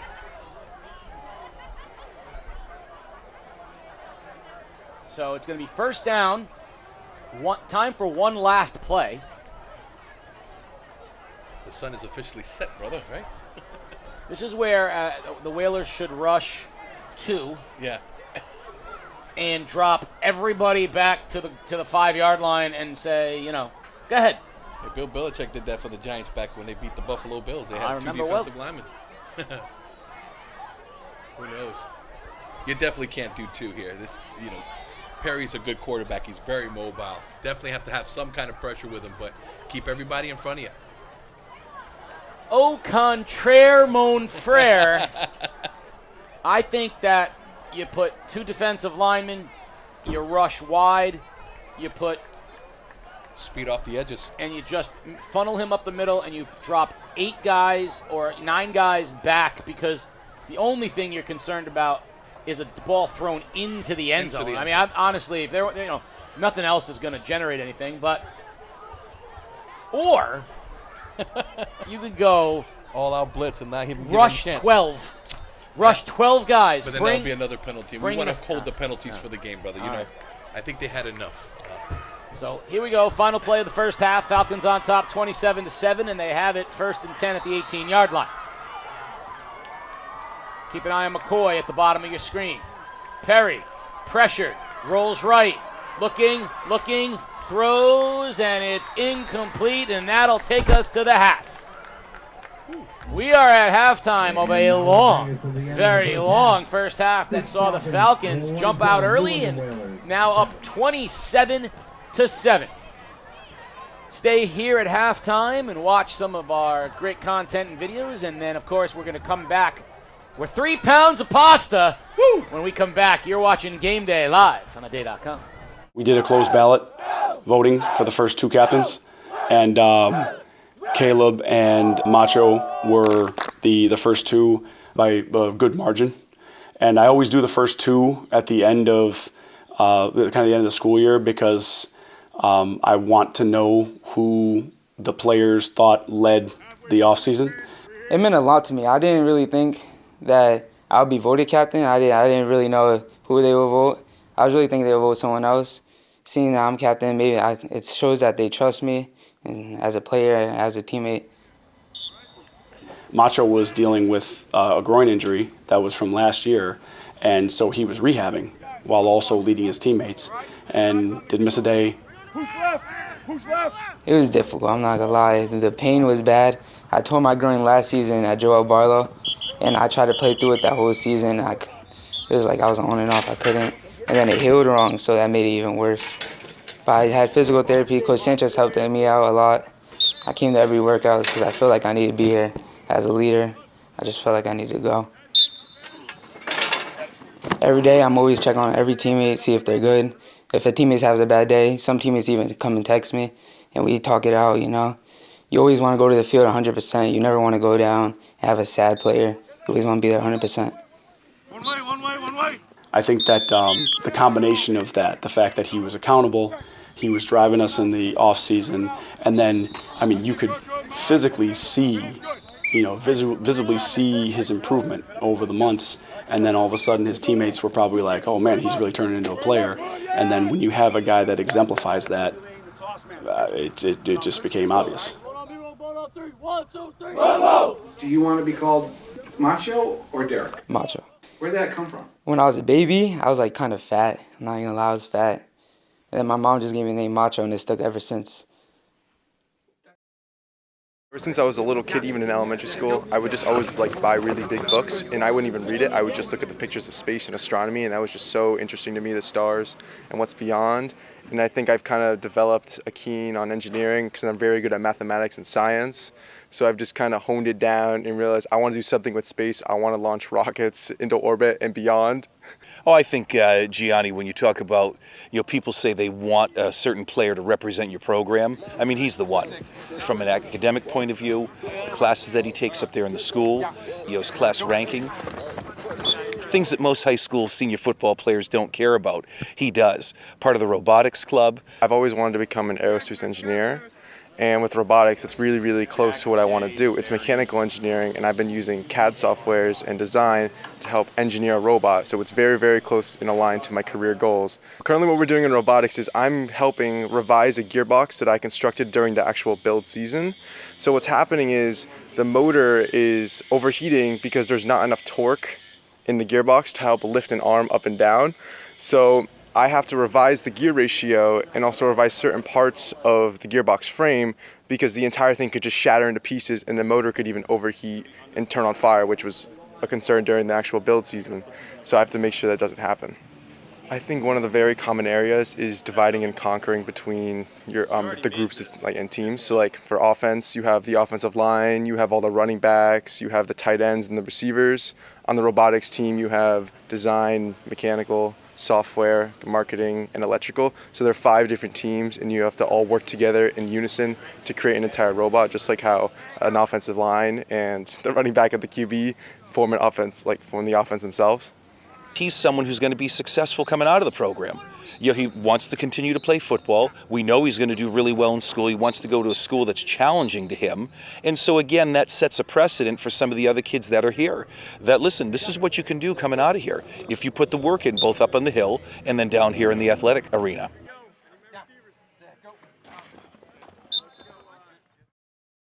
Welcome to Game Days, Week 1, Grade 8 Plays of the Week. Let's start off with the New London High School Whalers. Quarterback Kiki Irizarry.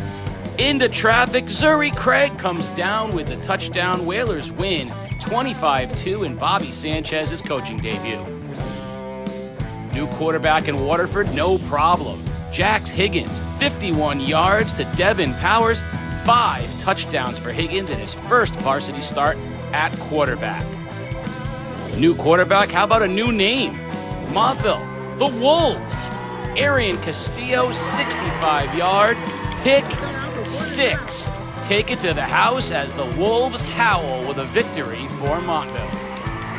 Let's move over to East Lyme.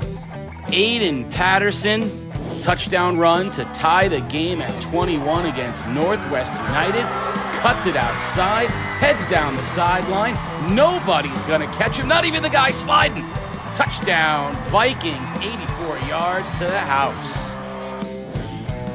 Lots of news in the Grade 8. How about a new turf field? Griswold with the beautiful home digs. And Kyle Montigny says, look at me go! 80 yards right up the chute, putting people in his dust. He's so fast, he can't even stay on his feet. Griswold wins. Massac of Monroe opening the second half by popping the champagne. Jason Champagne, 82 yards, helping Massac pull away from Killingly in the second half. Big victory on Killingly's home field. Let's go to girls soccer. Jordan Fabry, 42-yard free kick to secure the 1-1 tie with Bacon Academy. How did that go in the net? But not to be outdone. Brant Leonetti of East Lyme uses his head and the bicycle. He had a bicycle into the corner and the Vikings win 8-0. Those are your Great 8 plays of the week. Don't forget to submit all your plays and maybe you can make next week's Grade 8.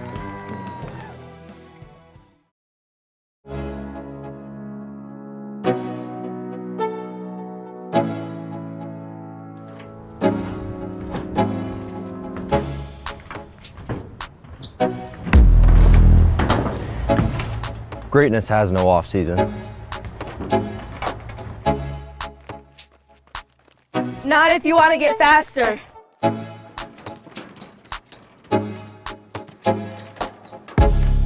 Not if you want to get stronger.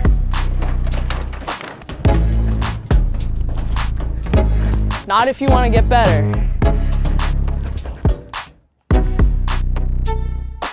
This is where it all begins.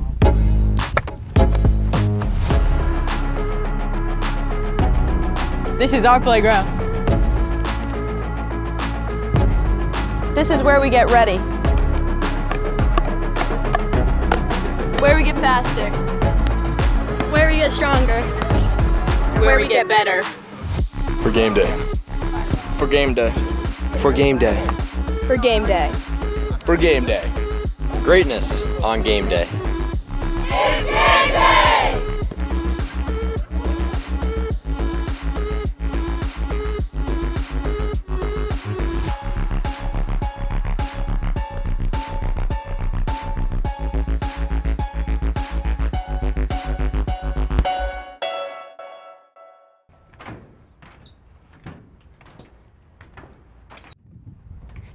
Hey, Reef. Do I know you? Be careful, Avery. Avery Mays, Waterford High School. You gonna win again? I don't know. I hope so. Are you? I hope so too.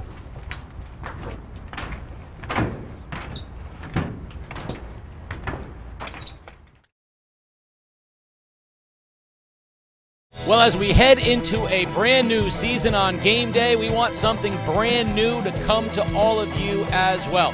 Game Day launching its merchandise store for the first time. Now, as you know, greatness has no off-season, and Game Day has no off-season either. We're always working to provide you the best we can do, and that includes great merch. So come on into the merchandise store for Game Day. As the season progresses, who knows who's going to say what that'll make it onto the next Game Day t-shirt. Find out in the merch store. Game Day is a production of The Day Publishing Company. If you'd like to support Game Day and help us continue to bring you the best in Connecticut high school sports, please consider purchasing a print or digital subscription to The Day at theday.com/subscribe.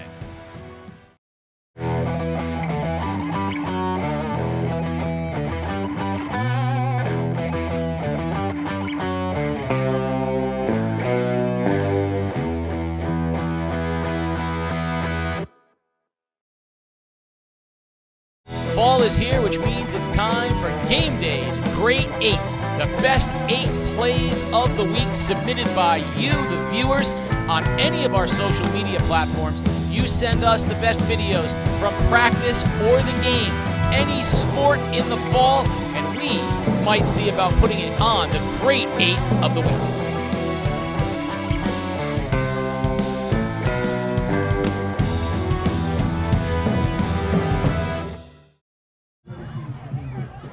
We're at halftime, 27-7, Falcons on top, and if there's been a few plays here tonight that might qualify for our Grade 8, make sure you send us your submissions on all of our social media platforms for the Grade 8 plays of the week. The Falcons certainly with a few, the Whalers with one as well, but we're back, Casey O'Neill along with the coach, Pasta Santabria, which means it's time for 3 pounds of pasta. Woo! I'm going to give our guy Pasta 3 questions about the game that we have watched thus far. He's going to give us some insight about what he has seen. So question number 1, the Whalers down 27-7.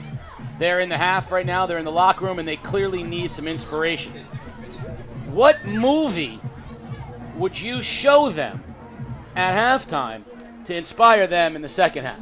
I think the only thing I could bring up is Rocky when he was talking to his son, and that speech about, you know what, no matter what, you're going to get hit and you're going to stand down. It's when you get back up and make a play. Get back up and do something for your program. And I think that's what I would probably preach to them, is that you have the ability. What's been killing us is penalties. We're hurting ourselves, and just let them know that we're capable of controlling this destiny by making sure that we execute what we have to execute. So I would say, stand up, guys, get yourself together, reunite, and keep on playing hard football. You never know when there's a comeback. Not Rudy, not go back to the old Rocky. Not any of the inspirational things. We're going to go back old school to Rocky. I think that's absolutely something they need to know right now, right? When you face adversity, it's not about how hard you hit. It's about what happens when you get hit. Yep, and keep coming. And get back up. Yeah. All right, that's 16 ounces in the book. Let's go to pound 2 of pasta. Going to throw a little linguine your way. Alfredo style. Here we go. The best music for a football team to get hyped up at halftime is what? Oh, man, you got me on that one. We were just listening to Rob Bass, that kind of got me motivated. I was dancing here at halftime, so forgive me, guys, if I caused a little thunder and lightning outside. But, you got to get something that I think would motivate. And to me, the Rocky Fight song was something that really got us together back then. We knew when that Rocky Fight song came on, we had to close our eyes, visualize what we were going to do, execute what we were going to do psychologically, and then that motivated us. So when Coach stepped out, whatever he said was just ice cream on that top. Just go out there and play. So I would say the Rocky-themed fight song with when he fought Clubber Lang in round 3. Eye of the Tiger? Not Eye of the Tiger. That one that was just an orchestration of energy. The original Rocky, yeah, okay. Yeah, that whole orchestration kind of, you don't have to say words, just listen to that fever of that energy of that music, and that would actually get your mindset to focus on that game. All right, 3rd pound of pasta. We're going to go a few silly all right on you this time. I want you to describe what you saw from the Falcons but I want you to describe what you saw if they were a food. Okay, so look at it this way. You know, when you run an offense like that, that's the puree. That's the sauce to a good pasta meal. The marinara, you know, the herbs and spices that are all in there, like the Prego says, it's in there. Whatever they've worked to make their energy that become what they became the best sauce in town. They started to work on keeping that sauce flavorful for whatever came in. If it was sausage, if it was meatballs, or if it was ground pork, anything like that, even the chicken, you know, because the chicken parmesan right now, oh my God, even eggplant, you know. Anything they did came from that sauce. So Coach Ellis really brought the product of it. This is what we do. This is how we're going to do it. And if you guys execute the plays, our coaches will be able to get you that feedback to keep it going. And so the sauce, to me, is the base of everything. So what will the Whalers have to do in the second half? Because their only points came on a defensive touchdown, which I guess is like their offense was like spoiled chicken in the first half. What in the food world, what do the Whalers need to bring in the second half? Well, they have to bring their own kind of sauce. And it may be a little bit of Alfredo, which means that it's got to be creamy. It's got to be consistent. It's got to be something that they can not make a mistake on. Alfredo sauce is easy to make. Everybody knows the basic steps. But if you overcook it, if you overthink it, or if you get frustrated and not focus on it, it's going to be burnt milk. It's going to be burnt cheese. It's not going to taste good at all. So what they're facing right now is actuality of how far are they going to take it to keep their composure together, keep that sauce good enough to stay on that pasta and taste good for the end of the night. Well, there you have it. That's 3 pounds bad, right? of pasta here at halftime. We're going to bring in Peter Wappy in a second and get our out-of-town scoreboard as well. As I have a bonus, because you know whenever you make 3 pounds of pasta, you always have a little extra. You have a little pasta left over. Sauce right there, I have a little pasta left over for Peter, but we're gonna get our out-of-town scoreboard efforted here in a moment. You know, you talk about the Whalers not overthinking it, not overdoing it. Yep. I know what Fitch's identity is offensively. Right. Yep. I don't know yet, and I am not being critical of the Whalers because neither quarterback seem to have any flow. But is it hard when you're rotating quarterbacks to get an offensive identity? We've seen that historically, and you don't see that too much now unless that's a specialized player like a wildcat offense or a special offense. You know, when coaches putting quarterbacks in, what we want to build in any offense is a quarterback tempo. Right now, they don't have tempo. They've had spark plays, but there's no consistency. Also, the line. The line needs to know who they're taking care of. To see quarterbacks rotate sometimes might tell them something different. Is it being effective? Are we able to take care of this guy? So I did see a lot of confusion in the offensive line where they were just trying to work on simple blocking schemes. But that quarterback exchange, that could be something that down the road coach has to stick with one and work that way, you know, so that they can have an identity. Their offense is typical in any college offense, spread formations, misdirections. But I think that because you exchange quarterbacks, that also affects mesh point exchanges and also affects throwing tempo. Yeah, they really were not able to protect their quarterbacks long enough to take advantage of it either. Peter, do you have any scores for us here at halftime? Yeah, so interesting. Wyndham beating Griswold 12-0 at the half. And Griswold was a team that we were high on, and Wyndham was kind of a question mark with a lot of graduation losses. And Griswold put up 60 in their first week, Never and they have not scored a point yet. That is interesting. Of the Whippets, that tradition over there, and those kids. I've always, to this day, that was one team that I was afraid to compete with, not because it was, you know, you're afraid of anybody, but the energy that they can bring. And if that team playing the way they can play consistently can beat anybody. Another potential grade 8 candidate out of East Lyme, Malachi Harris, blocks a punt and returns it for a touchdown.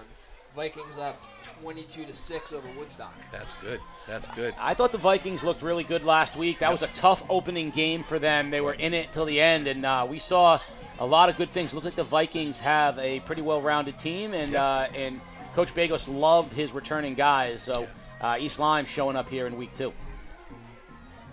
And no other updates. So Waterford up 27-7 at the half over Montville. I know Stonington is up 16-8 over Bacon Academy at the half as well.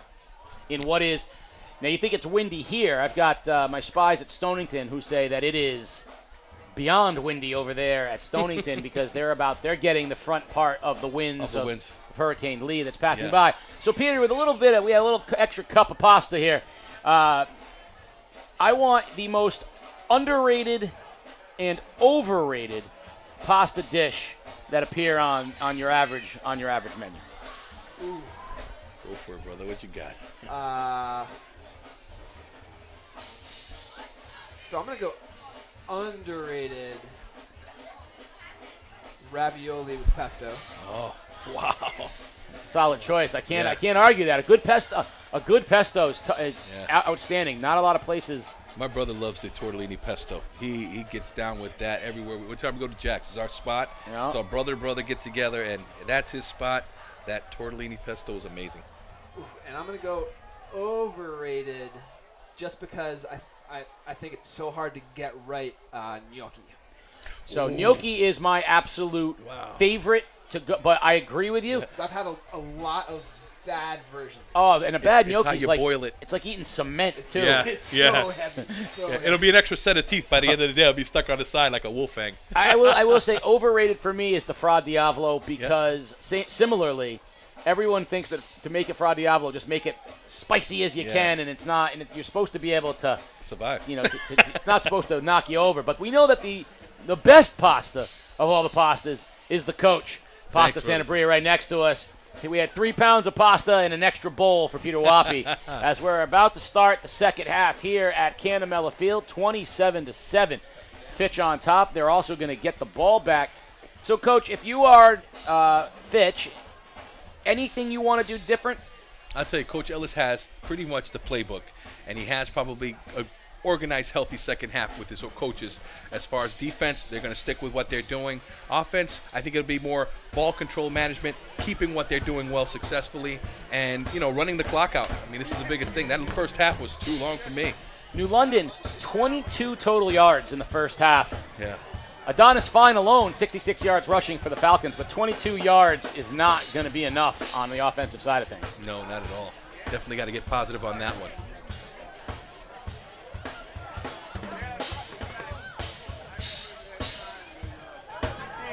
This is the first good challenge for the Whalers right now to see how well they can play.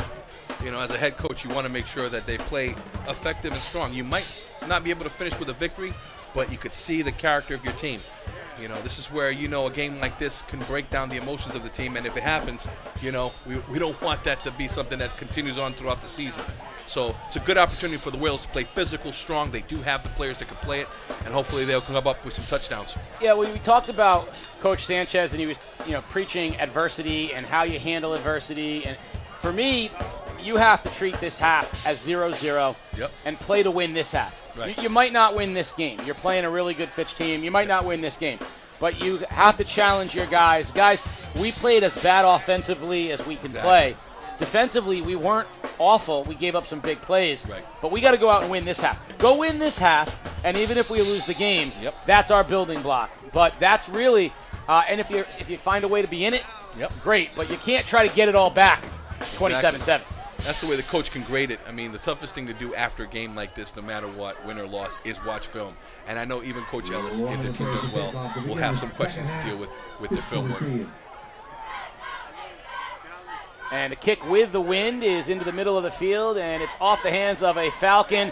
And Fine dives on it at the 10-yard line. So a break for the Whalers. That's a good result, and the Falcons will take over 1st and 10 from their 10, up 27-7. Definitely that wind is a factor tonight. I mean, I don't feel it over here, but definitely it is. See the way the ball is just handling up in the air. A lot of low line drive kicks. We should let you know that Game Day is brought to you by Waterford Dental Health.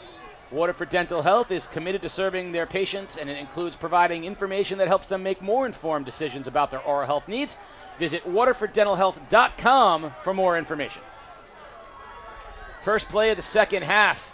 Perry keeps it, pressured, and sacked back inside the 10. Jose Rivera got him all the way back at the inside the 5, it looks like, all the way back to the 2-yard line. Well, Perry was keeping the ball and trying to bounce to the left side. That didn't happen. The Whalers rushed in there and bounced him out to the outside, where our contain guy took care of business now, puts him in a tougher situation right now. It's 3rd and a long 20 at this moment. Brings up 2nd and 20 now. 2nd and 20 for the Falcons on the shadow of their goal line. Motion man, handoff, fullback dive, big hole up the middle. Heading to the outside is Devin Cook, but he's bounced back. The Whalers pursue tremendously towards the fullback, and it ends up being a minimal gain when it looked like a huge hole and a big gain.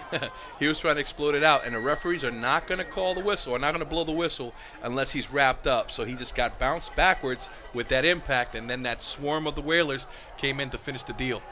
So minimal gain of 3 on what, I mean, he was 6 yards before first contact. Bounce back 4.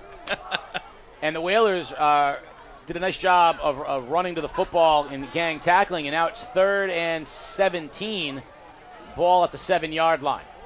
Motion is fine. Perry hands off on the dive again, and Whalers swarm tackle before they gets back to the original line of scrimmage. So barring something unforeseen, it's going to be a 3 and out for the Falcons. And the Whalers should get good field position as Fitch is going to be punting into the wind. This is a great start for the Whalers right now. Field position, making that offense have a short distance is a lot better. Tyree Barnes will stand at about his own 35-yard line. Perry will punt it out of his own end zone. He has boomed a couple of them tonight. This one's going to be into the wind. Low snap. Perry hits a line drive. Barnes is going to let it bounce, and it goes out of bounds at the 35-yard line. And the official keeps going, 34. And the Whalers will have great field position, 1st and 10 at the 34-yard line of the Fitch Falcons. It's a great opportunity for the Whalers to take advantage with this short field. They seem excited running onto the field. They actually want to get on the ball and run the play.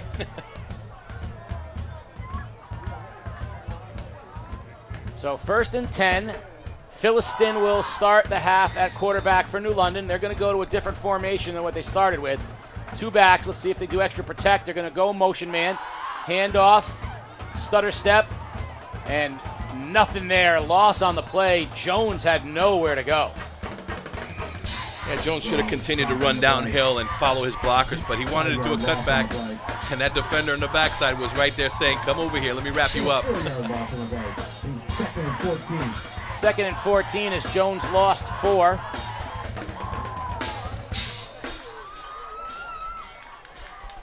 Philistine will stand at his own 42-yard line. Fakes the handoff, runs a little option. Pitch, and a gain of about 6 for the Whalers on 2nd down. That misdirection option game was really good for the Whalers at that time. As they keyed on that fullback, they sunk in a little bit, gave that edge a little bit of an opportunity for a good positive run. So 3rd and a manageable 8. It's 4 down territory for sure. So 3rd and 8 here for the Whalers. Ball marked at the 32-yard line. Looks like that carry was Antonio Carmona, and he got a nice gain there. Philistine will stand in the shotgun on 3rd down. Fitch has pressured all night long. Let's see what happens if they come here. Handoff, Jones. Good gain down close to the sticks. It'll be 4th down, but a manageable 4th and 1, it looks like, for the New London Whalers. They're 4th down and 3. They're going to mark them a little bit farther back, 4th and 3. Big play for the Whalers at this time.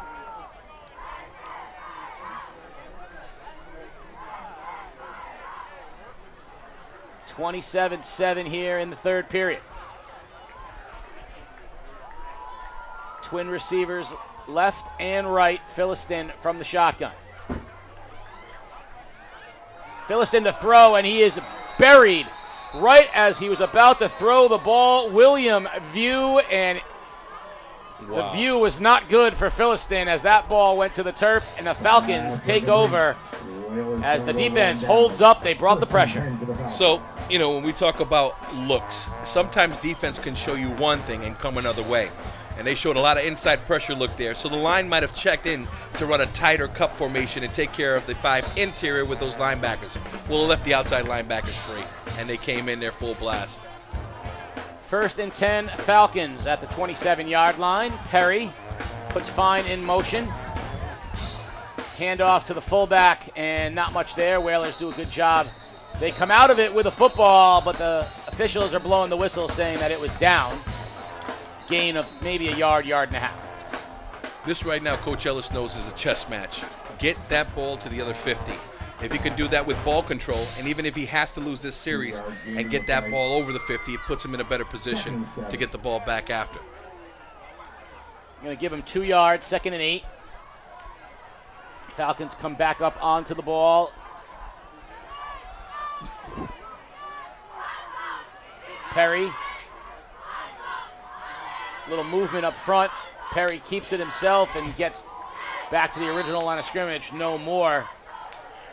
Control the sources with the tackle for the Whalers. That Whaler defense right now is playing with some passion. They're flying around to the ball, celebrating. This is the things that makes the Whalers a little bit more intimidating. The more confidence they've gained on defense, it can really erupt. 3rd and 6. They want to score on defense. You see they're stripping and ripping the ball and running to the end zone.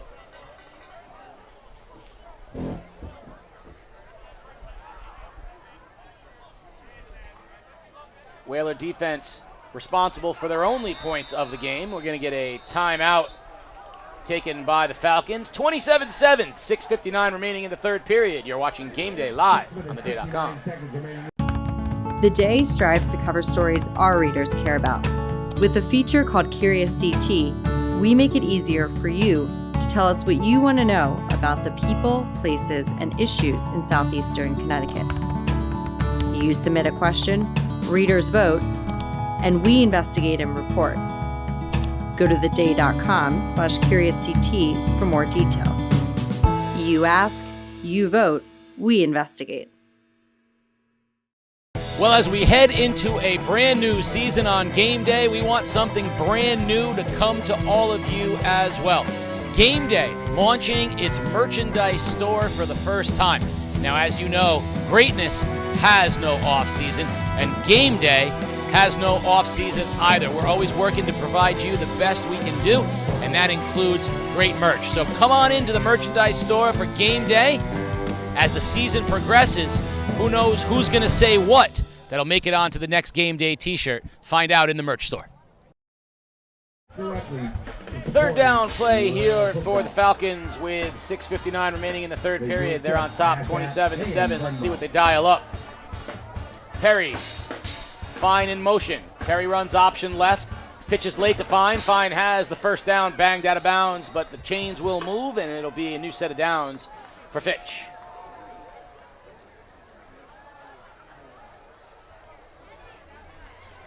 Perry's very confident working on that outside game with the pitch. 1st and 10 from their own 38-yard line. Ball marked at the 38-yard line. Perry that time with a very late pitch. He and Fine have a nice rapport between each other. Fine and Perry, of course, seniors. A group of seniors here for the Falcons who have played together for a number of years. Perry in motion. Now he hands it outside. Porter Carter. Carter breaks the 40, breaks the 30, goes to the 20, and loses the ball, but it goes out of bounds. Big play, Porter Carter and the Falcons. They must have lathered some butter on that football. The ball's been popping out like crazy, but another great play. That was that jet motion sweep, and they got the perimeter there blocked and found a way to get to the outside lane and take off. Big play for the Falcons. Ball's going to be marked at the 14-yard line of the Whalers. 1st and 10 Falcons, picking up right where they left off in the first half. The Whalers 14-yard line.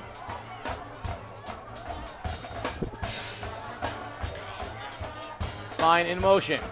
Perry keeps, rolls right, cuts inside the hash and bang down. Ball comes loose again. Out of bounds it goes, and it's going to stay Fitch ball. Big gain by Perry on first down. And we've got an injured Whaler on the turf, so while they attend to him, we'll take a quick break. You're watching Game Day live on theday.com. Fall is here, which means it's time for Game Day's Great 8. The best 8 plays of the week submitted by you, the viewers, on any of our social media platforms. You send us the best videos from practice or the game, any sport in the fall, and we might see about putting it on the Great 8 of the week.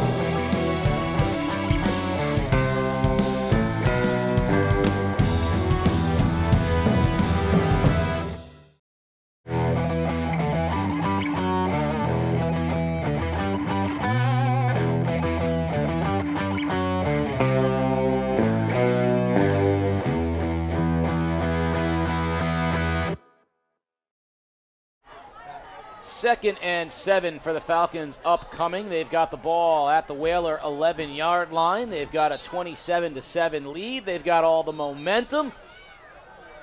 And they've got a chance to move to 2-0 if they can hold on and win this game. And the Falcons, it doesn't get any easier because next week they've got North Haven. Yeah. And then Waterford and NFA, and then Killingly. So it doesn't get any easier for a Falcon team that also has Woodstock and East Lyme on their schedules. Motion man. Reverse to Fine. Tries to get his speed to the outside. And he's pushed out of bounds on the far sideline. Adonis Fine, I don't believe, got to the first down marker, but it will be 3rd and short. Seems like Coach likes to work the perimeter right now. He hasn't really given to the fullback, so expect something to happen there.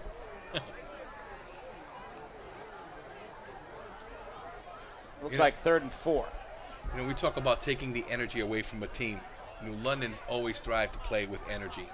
And Fitch is doing a great job controlling the ball and taking that spirit away from the Whalers that, you know, is something that's dynamic in how you beat the team. 3rd down and 3. Ball at the 7-yard line. Perry keeps it himself. He'll be right at the sticks. It all depends on the mark. I think they're going to give him a first and make it 1st and goal. Let's see if I'm right. And I am. 1st and goal, Falcons. That's 4 for 4 for the year, brother. I have noticed there are no more measurements. No more measurements? No, there's no more measurements. The officials just say, good enough. Let's move forward. Yeah, we got it. Keep it trucking. Either that or, you know, you're short, yeah, you know, half a yard. But if you're on the stick, there's no more 3 chain links or the, you know, holding up the hands and saying it's this far. I think the only time they do it is a defensive series. Boom, one moment, and then they got to measure it again. 1st and goal from the 4. Clock ticks with 5 minutes and 18 seconds. Perry has his motion man. Keeps it himself. Perry turning towards the end zone. A touchdown, Falcons. Ben Perry would not be denied, and the Falcons tack on another 6. 33-7 over the Whalers. Perry's leading the way for the Falcons. Great series for Coach Ellis.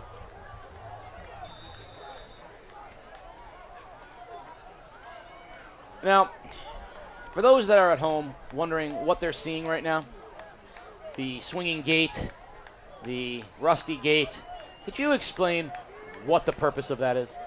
The swinging gate? That, whatever that, what you want to call that they do right there. Okay, the muddle huddle? The muddle huddle. I'll tell you right after, because I did that in college. Extra point is good, 30. So the muddle huddle is designed to add an extra additive to a situation, just kind of like an RPO. In special teams, you don't have too much RPO. But in extra points, you can. If you see that a team is lackadaisical, a team that takes emotions out of it, we already have some call plays already set that they practice throughout the week. It'll be a screen pass to the receiver. It could be a quick pitch option with the quarterback and the kicker, or it could be a one receiver side matchup. You know, Coach Ellis has done this to always keep that defense knowing that anything can happen. Or in a situation like he's been, he can call it out of nowhere and it can happen as well. So muddle huddle, yeah, even though it takes a little extra time, it's something that the coaches have to work on during the week. That's something that may not be, needed. So it does take time away from film work. It does that. Would you say that the muddle huddle is designed to befuddle? Yeah, it does. Befuddle. And if you're playing defense, you might need a cuddle? Yeah. Yeah, I was gonna say cuddle, man. Now what's the huddle? Let me see. Huddle. No. 34-7. Falcons on top. 5:11 remaining here. One more score, and we're going to be in a running clock situation late in the game. Would have never thought that was going to happen today, thinking about the whole week. But again, the dynamics of this rivalry and the way they've played, you see the more experienced and mature and coach program being Fitch. And, Coach Sanchez is doing a great job. He's keeping them together. He's keeping them motivated. One thing I do see about New London that's good is everybody's still on the sidelines, up and focused on the game. So they're not giving in. I think he's making sure that he keeps his program strong. Killingly with a 14-7 lead over Notre Dame of West Haven, which is another of the premier matchups this week. We thought Killingly had a chance to drop to 0-2. That would be a big victory, which means Notre Dame would drop to 0-2, which would be hard to believe. Onside kick off the foot of the Falcons. Whalers recover, and they'll have good field position on the other side of the 40. East Lyme 30-6. As Woodstock feeling the wrath of an 0-1 Vikings team, and I did not see this being as good as they are, but so far so good. Seconds remaining in the third quarter. The Whalers take over first and 10 from their own 43-yard line.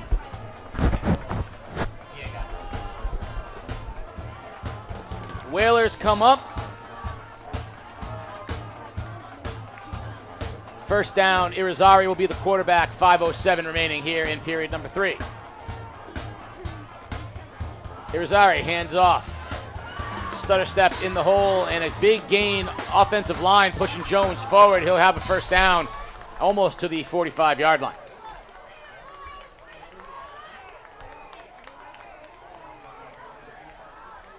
So the Whalers will move the chains.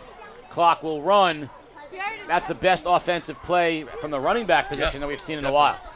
Straightforward, you notice north and south, no stuttering. No, that's probably the best way to deal with it right now. Go downhill. Irizarry hands off to Jones again, and Jones is popped right at the 50-yard line. Nowhere to go. Coming up and making the hit, Devin Edwards. We've said his name a lot tonight. He has been very impressive from the linebacking corps.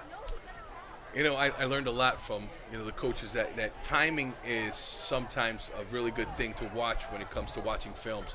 And I see that the depth of the tailback, even though it's a structured depth, to have an outside defensive player being able to beat that mesh on the time, it's just basically a win-win situation. We call that football physics. 2nd and 14, Irizarry stands in the shotgun.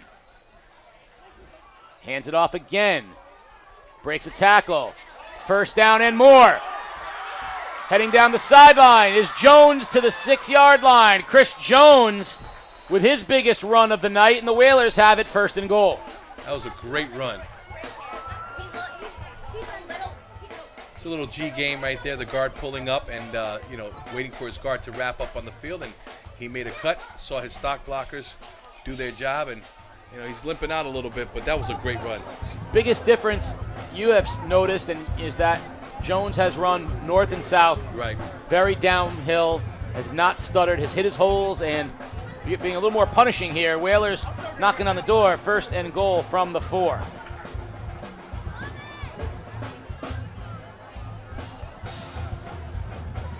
Handoff. This time it's DeSources, and he's going to get close to the goal line, fighting down to the 1.5-yard line. It'll be 2nd down, Whalers. This is a great drive for the Whalers. They got to get it in there to build their morale and keep it going. This to me reminds me of the old school Whalers. Downhill running, physical, get the linemen to get on their blocks and stay, sustain the blocks and keep it going. 2:44 and counting. Whalers look a little confused. DeSources is now in the backfield behind Irizarry, but they're not exactly sure what's going on, and now they've got it settled. Why are you up here?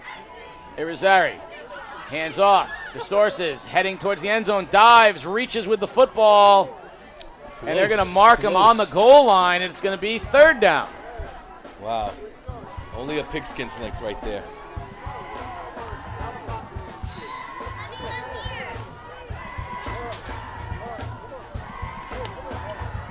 Definitely good turnout with the community. 3rd down and goal. Irizarry hands it off one more time into the end zone. Touchdown, Whalers. Kingtrell, DeSources with the score. Great drive by the Whalers. Your attention, please. If there's a young man named Josiah Santos, please come up to the press box. Josiah Santos, immediately. Thank you. 1:49 remaining here in the 3rd period. Whalers tack it on and get a little closer. Good announcement. Good announcement. Thank you. Keep doing it. That's AJ Dillon's sister. That's so cute.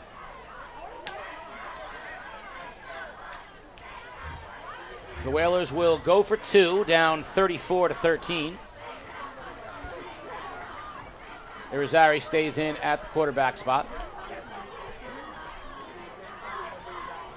Little late pitch left, heading to the pylon, reaching and not getting there because Adonis Fine was there to shove him out of bounds as the Whalers will come up a little short, but it's 34-13 Falcons. 49 seconds in the third quarter after the touchdown by the Whalers. Fitch 34. Hey, they play the old song there. We have an injured Falcon on the turf. We're going to keep it here, however, and Falcons went down.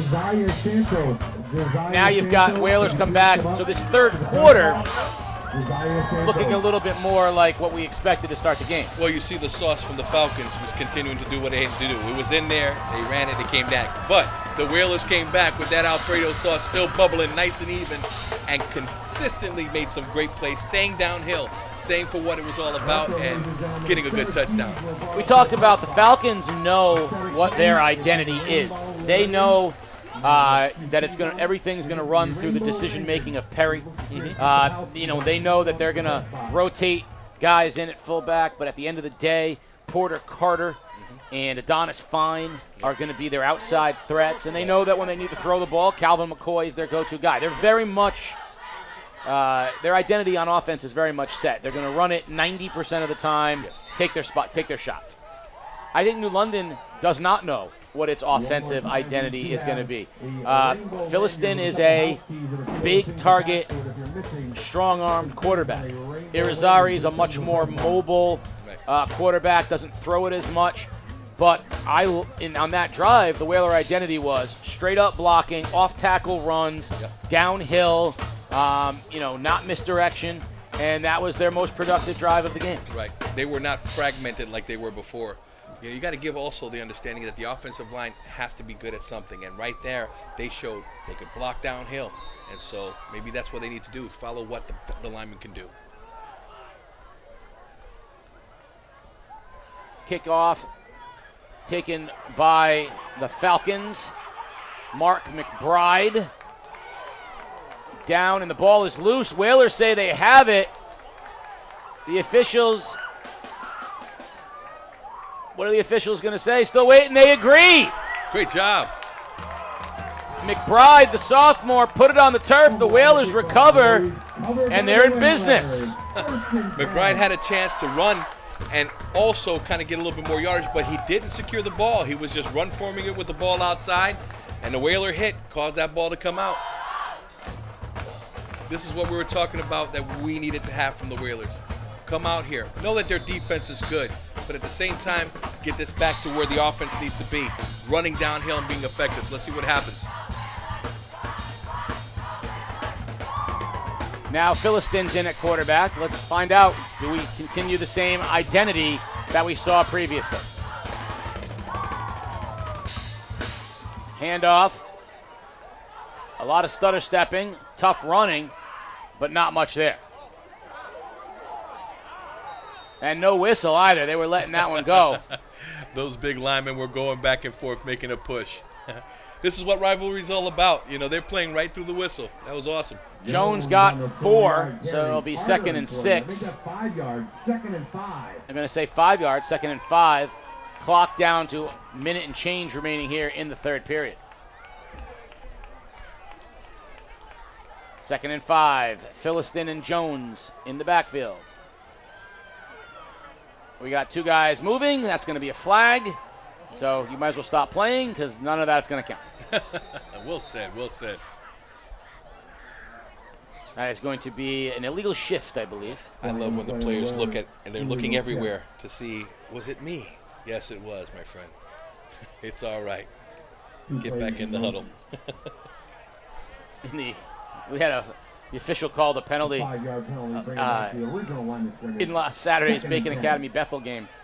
Called a penalty, and he called it on the wing moving too quickly. But the left tackle thought it was called on him, and was screaming at the official, "It wasn't me! It wasn't me!" And the official goes, "Nobody said it was you." Nobody said, right? Motion man, Philistine, hands off to Jones. Jones stutter steps, breaks a tackle, now gets in the open and close to the first down marker. Chris Jones showing nimble feet and good vision. Yeah, again, his mindset was a lot better. As soon as you see the hole, Be aggressive. Run downhill. You're going to get more yardage. If you build momentum, when you get that defender come and block you, truck them over. You get a couple more yards. That's the attitude the Whalers have to have. First down, the chains move. 13 seconds and counting remaining here in the third period. One more play in the period for the Whalers. Philiston hands it off to Jones again. Nothing there. This time wrapped up right at the line of scrimmage. So your final play of the third period. Whalers are driving. 34-13 Falcons. We're about to start the fourth quarter. Come on back. You're watching Game Day live on theday.com. Fall is here, which means it's time for Game Day's Great 8. The best 8 plays of the week submitted by you, the viewers, on any of our social media platforms. You send us the best videos from practice or the game, any sport in the fall, and we might see about putting it on the Great 8 of the week.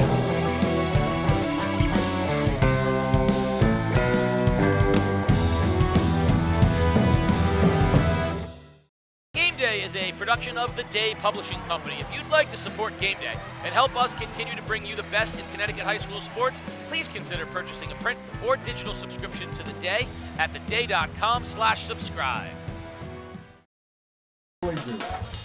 Fourth quarter about to come underway, and so after the game, you should follow Game Day CT on all your social media to see our pick for the Scient Federal Credit Union top play of the game. Pave the way for your students' financial success with a MySci account from Scient Federal Credit Union. Open a high-yield MySci savings account today and help support a positive financial future for your student. Visit scientfcu.org to learn more. And, of course, we'll interview our player of the game as well. All the action of tonight's game, of course, will be available as well, where highlights, always a favorite to see the candidates for top plays, and there's a bunch of them tonight. A lot of big plays in this one as the Falcons have a 34-13 lead. Whalers have the ball, 2nd and 9, driving here in the fourth period. It's really important for the Whalers to get some points here.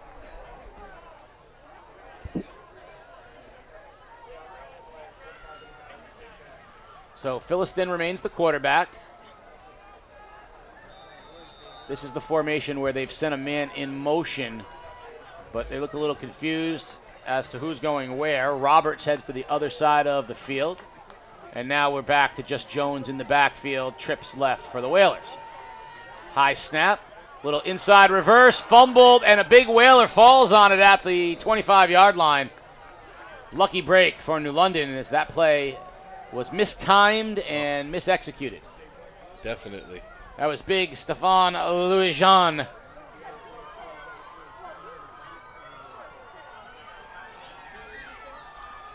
It's going to bring up 3rd and 12 for the Whalers.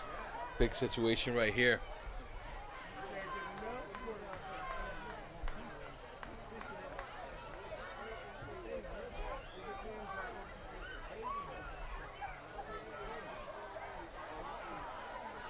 Again, a little confusion from the Whalers as they're getting set on this 3rd and long.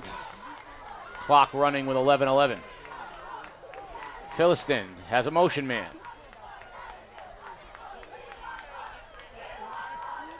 Little inside handoff, but nothing there for the Whalers. Good pursuit, and there's Devin Edwards again for the Falcons. Yeah, it seems like the offense's tempo just slowed down to start this fourth quarter. It was quick. Plays were being called and movement. We were moving chains, and now it's just like they're taking signals from the sideline and working on formations to make that play work. Slowing them down just a little bit. 4th and 11, the ball at the 24-yard line. Whalers had something going with the power run, but stalled here as we've started the fourth quarter. Philiston's going to have to put this one in the air. Has time. Most time he's had. Wants his receiver to go. Looking to keep it. He is. Philiston breaks a tackle, dives towards the sticks, and he's going to be close. This one might be the one that we might have to measure. We'll see what the official says. The quarterback, Philiston's a big body, broke a couple tackles. He did lean forward. It's going to be first down someone. The question is who? Looks like the Falcon offense is making their way out now. Falcons hold 1st and 10, Fitch.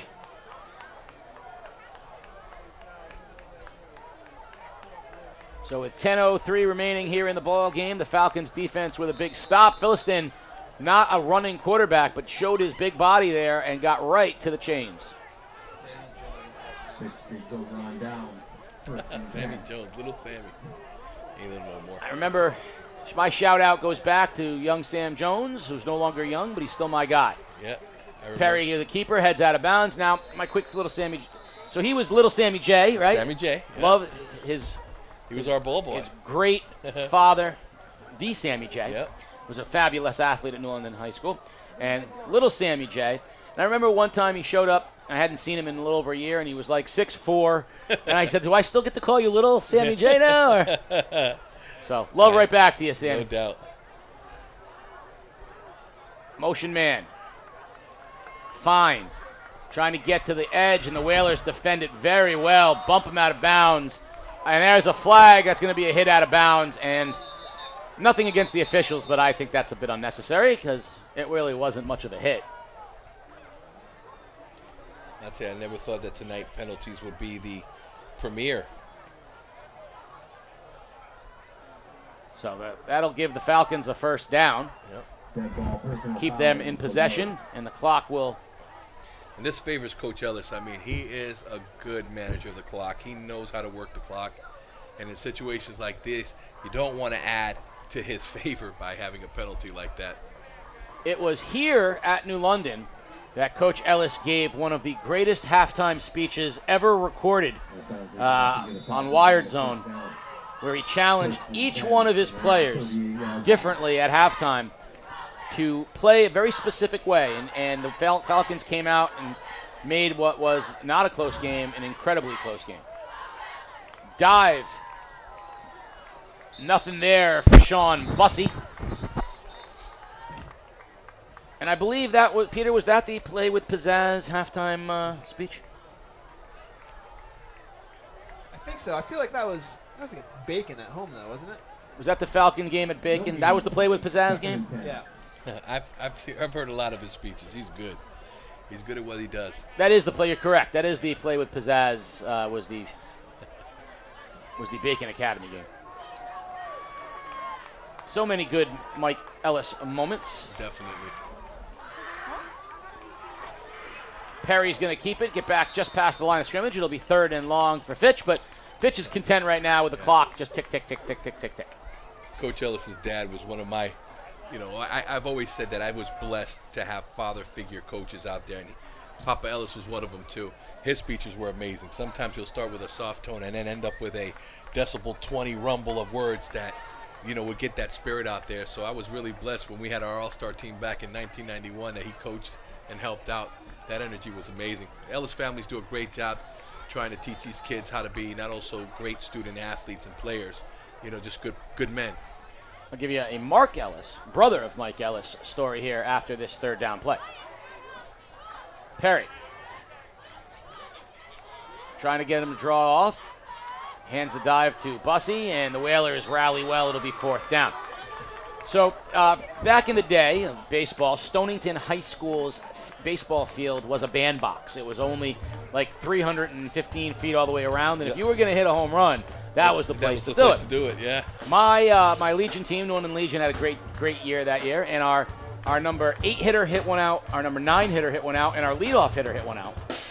We had hit 3 home back to back, and here I come up, and I've never hit a home run on a big field in my life. And I hit one, and it's gone. It's gone.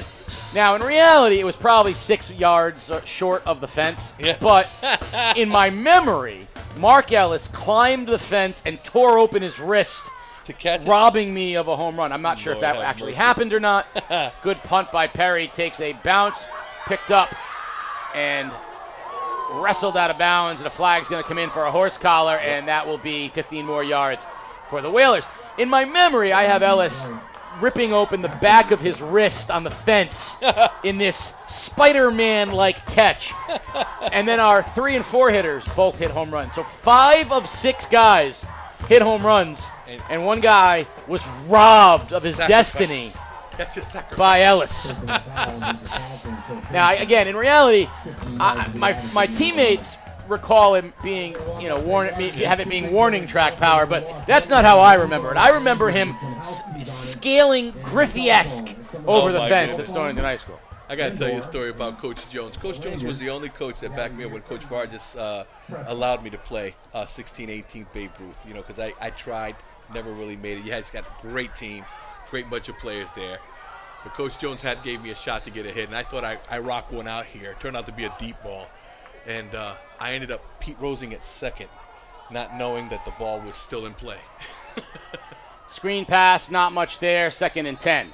I let my brother take baseball. He was the one that loved the game.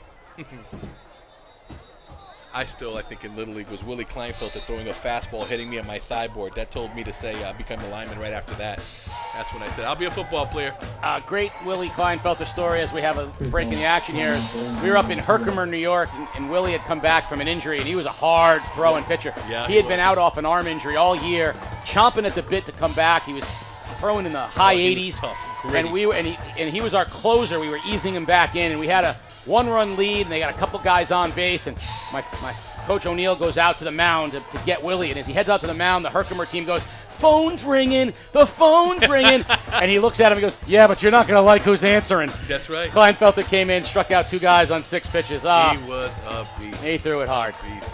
Big second down here for the Whalers. 2nd and 10. Irizarry, the quarterback, down 34-13 with 6:12 remaining. Trying to finish this thing out with something positive. We talked about winning the second half. Snaps a little high. Irizarry rolls. Pressured.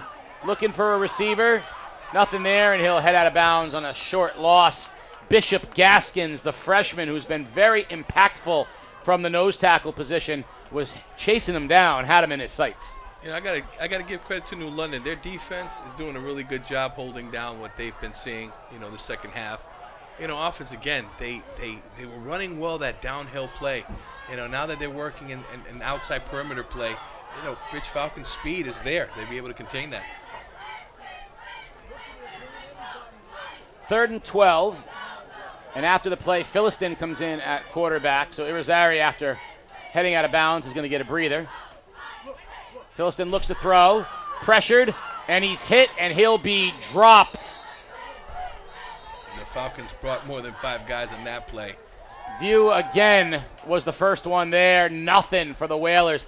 And if nothing else, they're going to have to go back and figure out how they're going to protect Philliston as the quarterback, because he has not had time to throw the ball all night long. No, and to be honest with the offensive line, has been confused and working this all week long. I don't know if what they practiced was what they were seeing on the field.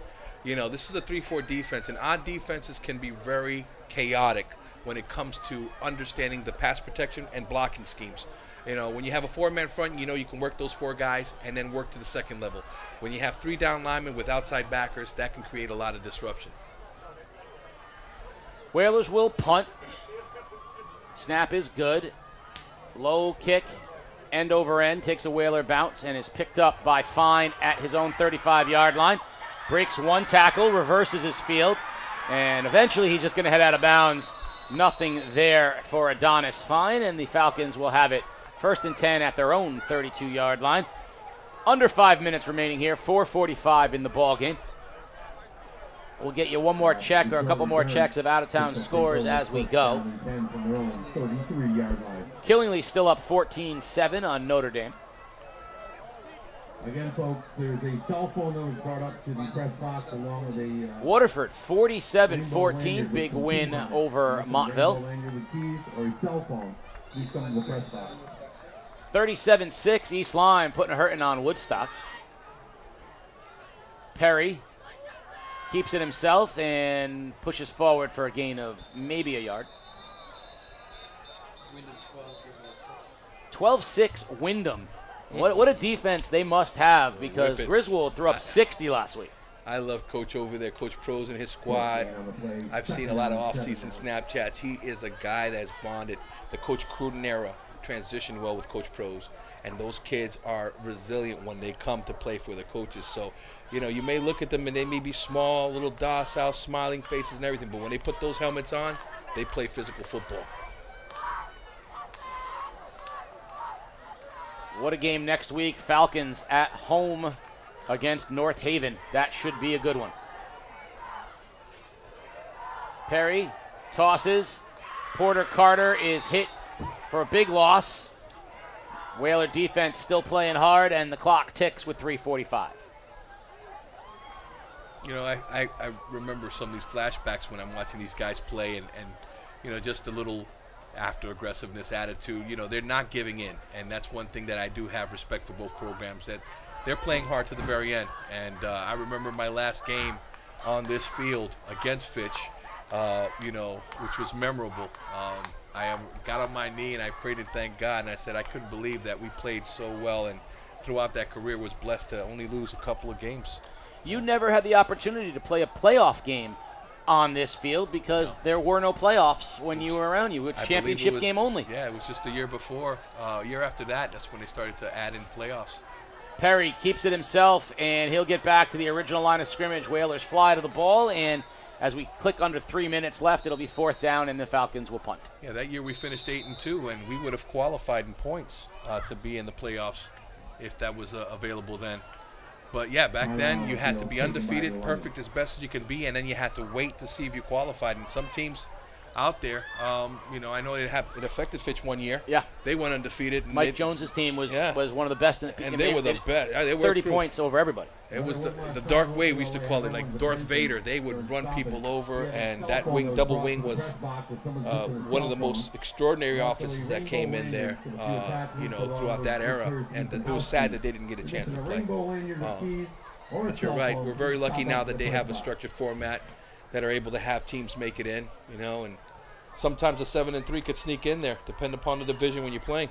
Yeah, and as you get up higher into the double L schools, a lot of them have 2 and 3 losses because they play incredible schedules where they're playing each other every week. Right.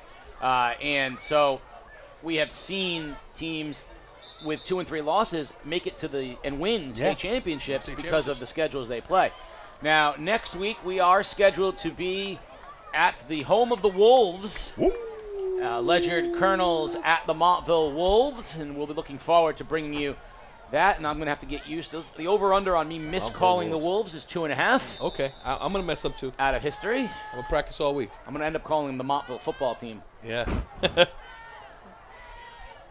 Perry to punt. And it's blocked. Blocked, and Fine picks it up at the 10, and he goes right down with it. So Whalers defense and special teams has been a highlight tonight for them, and they'll have it down 3 scores, but at the 10-yard line. I think that's the things that coach can bring in. You know, right now they know that the defense has an identity, and special teams can do some things, but they still have to work on that offense.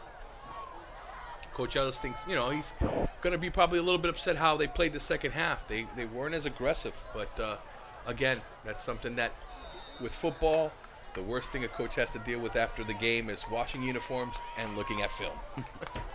Philistin at quarterback, keeps it himself, cuts inside, touchdown. Touchdown run, Whalers.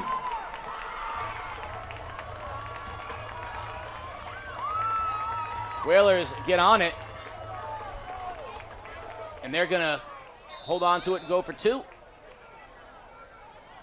Philistin that time untouched, showing he does have some legs. 34-19, and the Whalers will go for 2. He got spunky after that run where he got the 8 yards. He said, I can do this. Fakes the handoff, runs option, pitches right, and the 2-point conversion is good. Chris Jones gets the 2 points for the Whalers, 34-21 with 2:40 remaining. This is something that I hope Coach worked on. Not a lot of people do onside kicks. They don't practice it as much, so hopefully they've got enough time in it and they've used it in practice that they can execute something like this, because they're going to need to get that ball back quick. Talking playoffs, you got to remember 2 years ago, this was a Fitch team that went 8-2 and finished 9th in the Class L ranking behind 7-3 Daniel Hand. So you know these guys are motivated to get back in the playoffs. Definitely.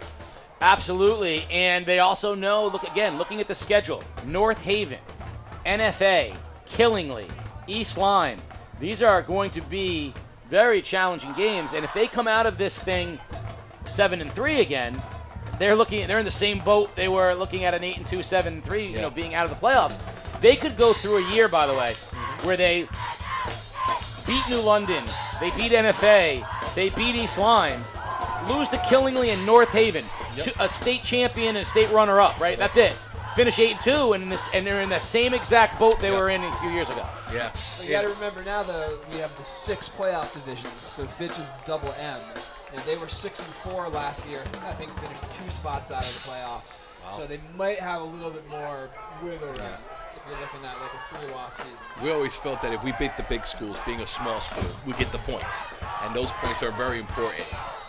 Boy, you played Pasta. It's true, though. A loss could end your season. That's it. We never were given that opportunity. That's why I loved what Coach used to teach us. No man's land kick is covered by the Falcons with 2:35 remaining. They will move it at their own 30. Yeah, Coach Petercourt used to have a basic lesson to teach us. It was all about steps.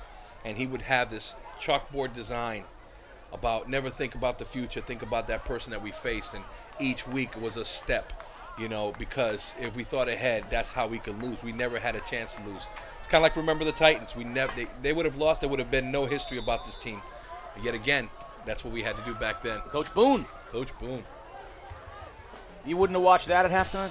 I would watch that. I'm telling you right now, is there anything, did you not get a little, when he got the car accident on the, that just. My favorite scene was the defensive moment when they finally realized that there was a little politics going on with the coaching, and he pointed. That got me a little bit of that, forehead sweat. Straight up the middle, big run on first down for the Falcons. That'll move the chains as we're at 2:30 remaining here in the ballgame.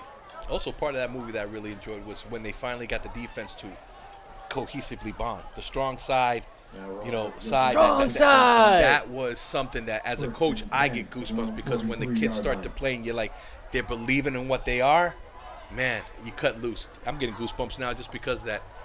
I got to give credit to all those players that I had a chance to coach that had fulfilled those moments where they realized that what we taught them was special. I thought you said you were going to identify with the big lineman who liked to sing Motown. I can get down with that, too. Perry heads to the outside, and nice run on first down, and he'll be right at the chains again. Clock under 2 minutes remaining. 34-21 in a game not as close as the score would indicate. The Falcons have pretty much dominated since they went on top 6-0. They've never really felt threatened in this one. No, not at all. Got to give them credit, though. They were consistent for most of the game. First down, Falcons in Whaler territory at the 46-yard line.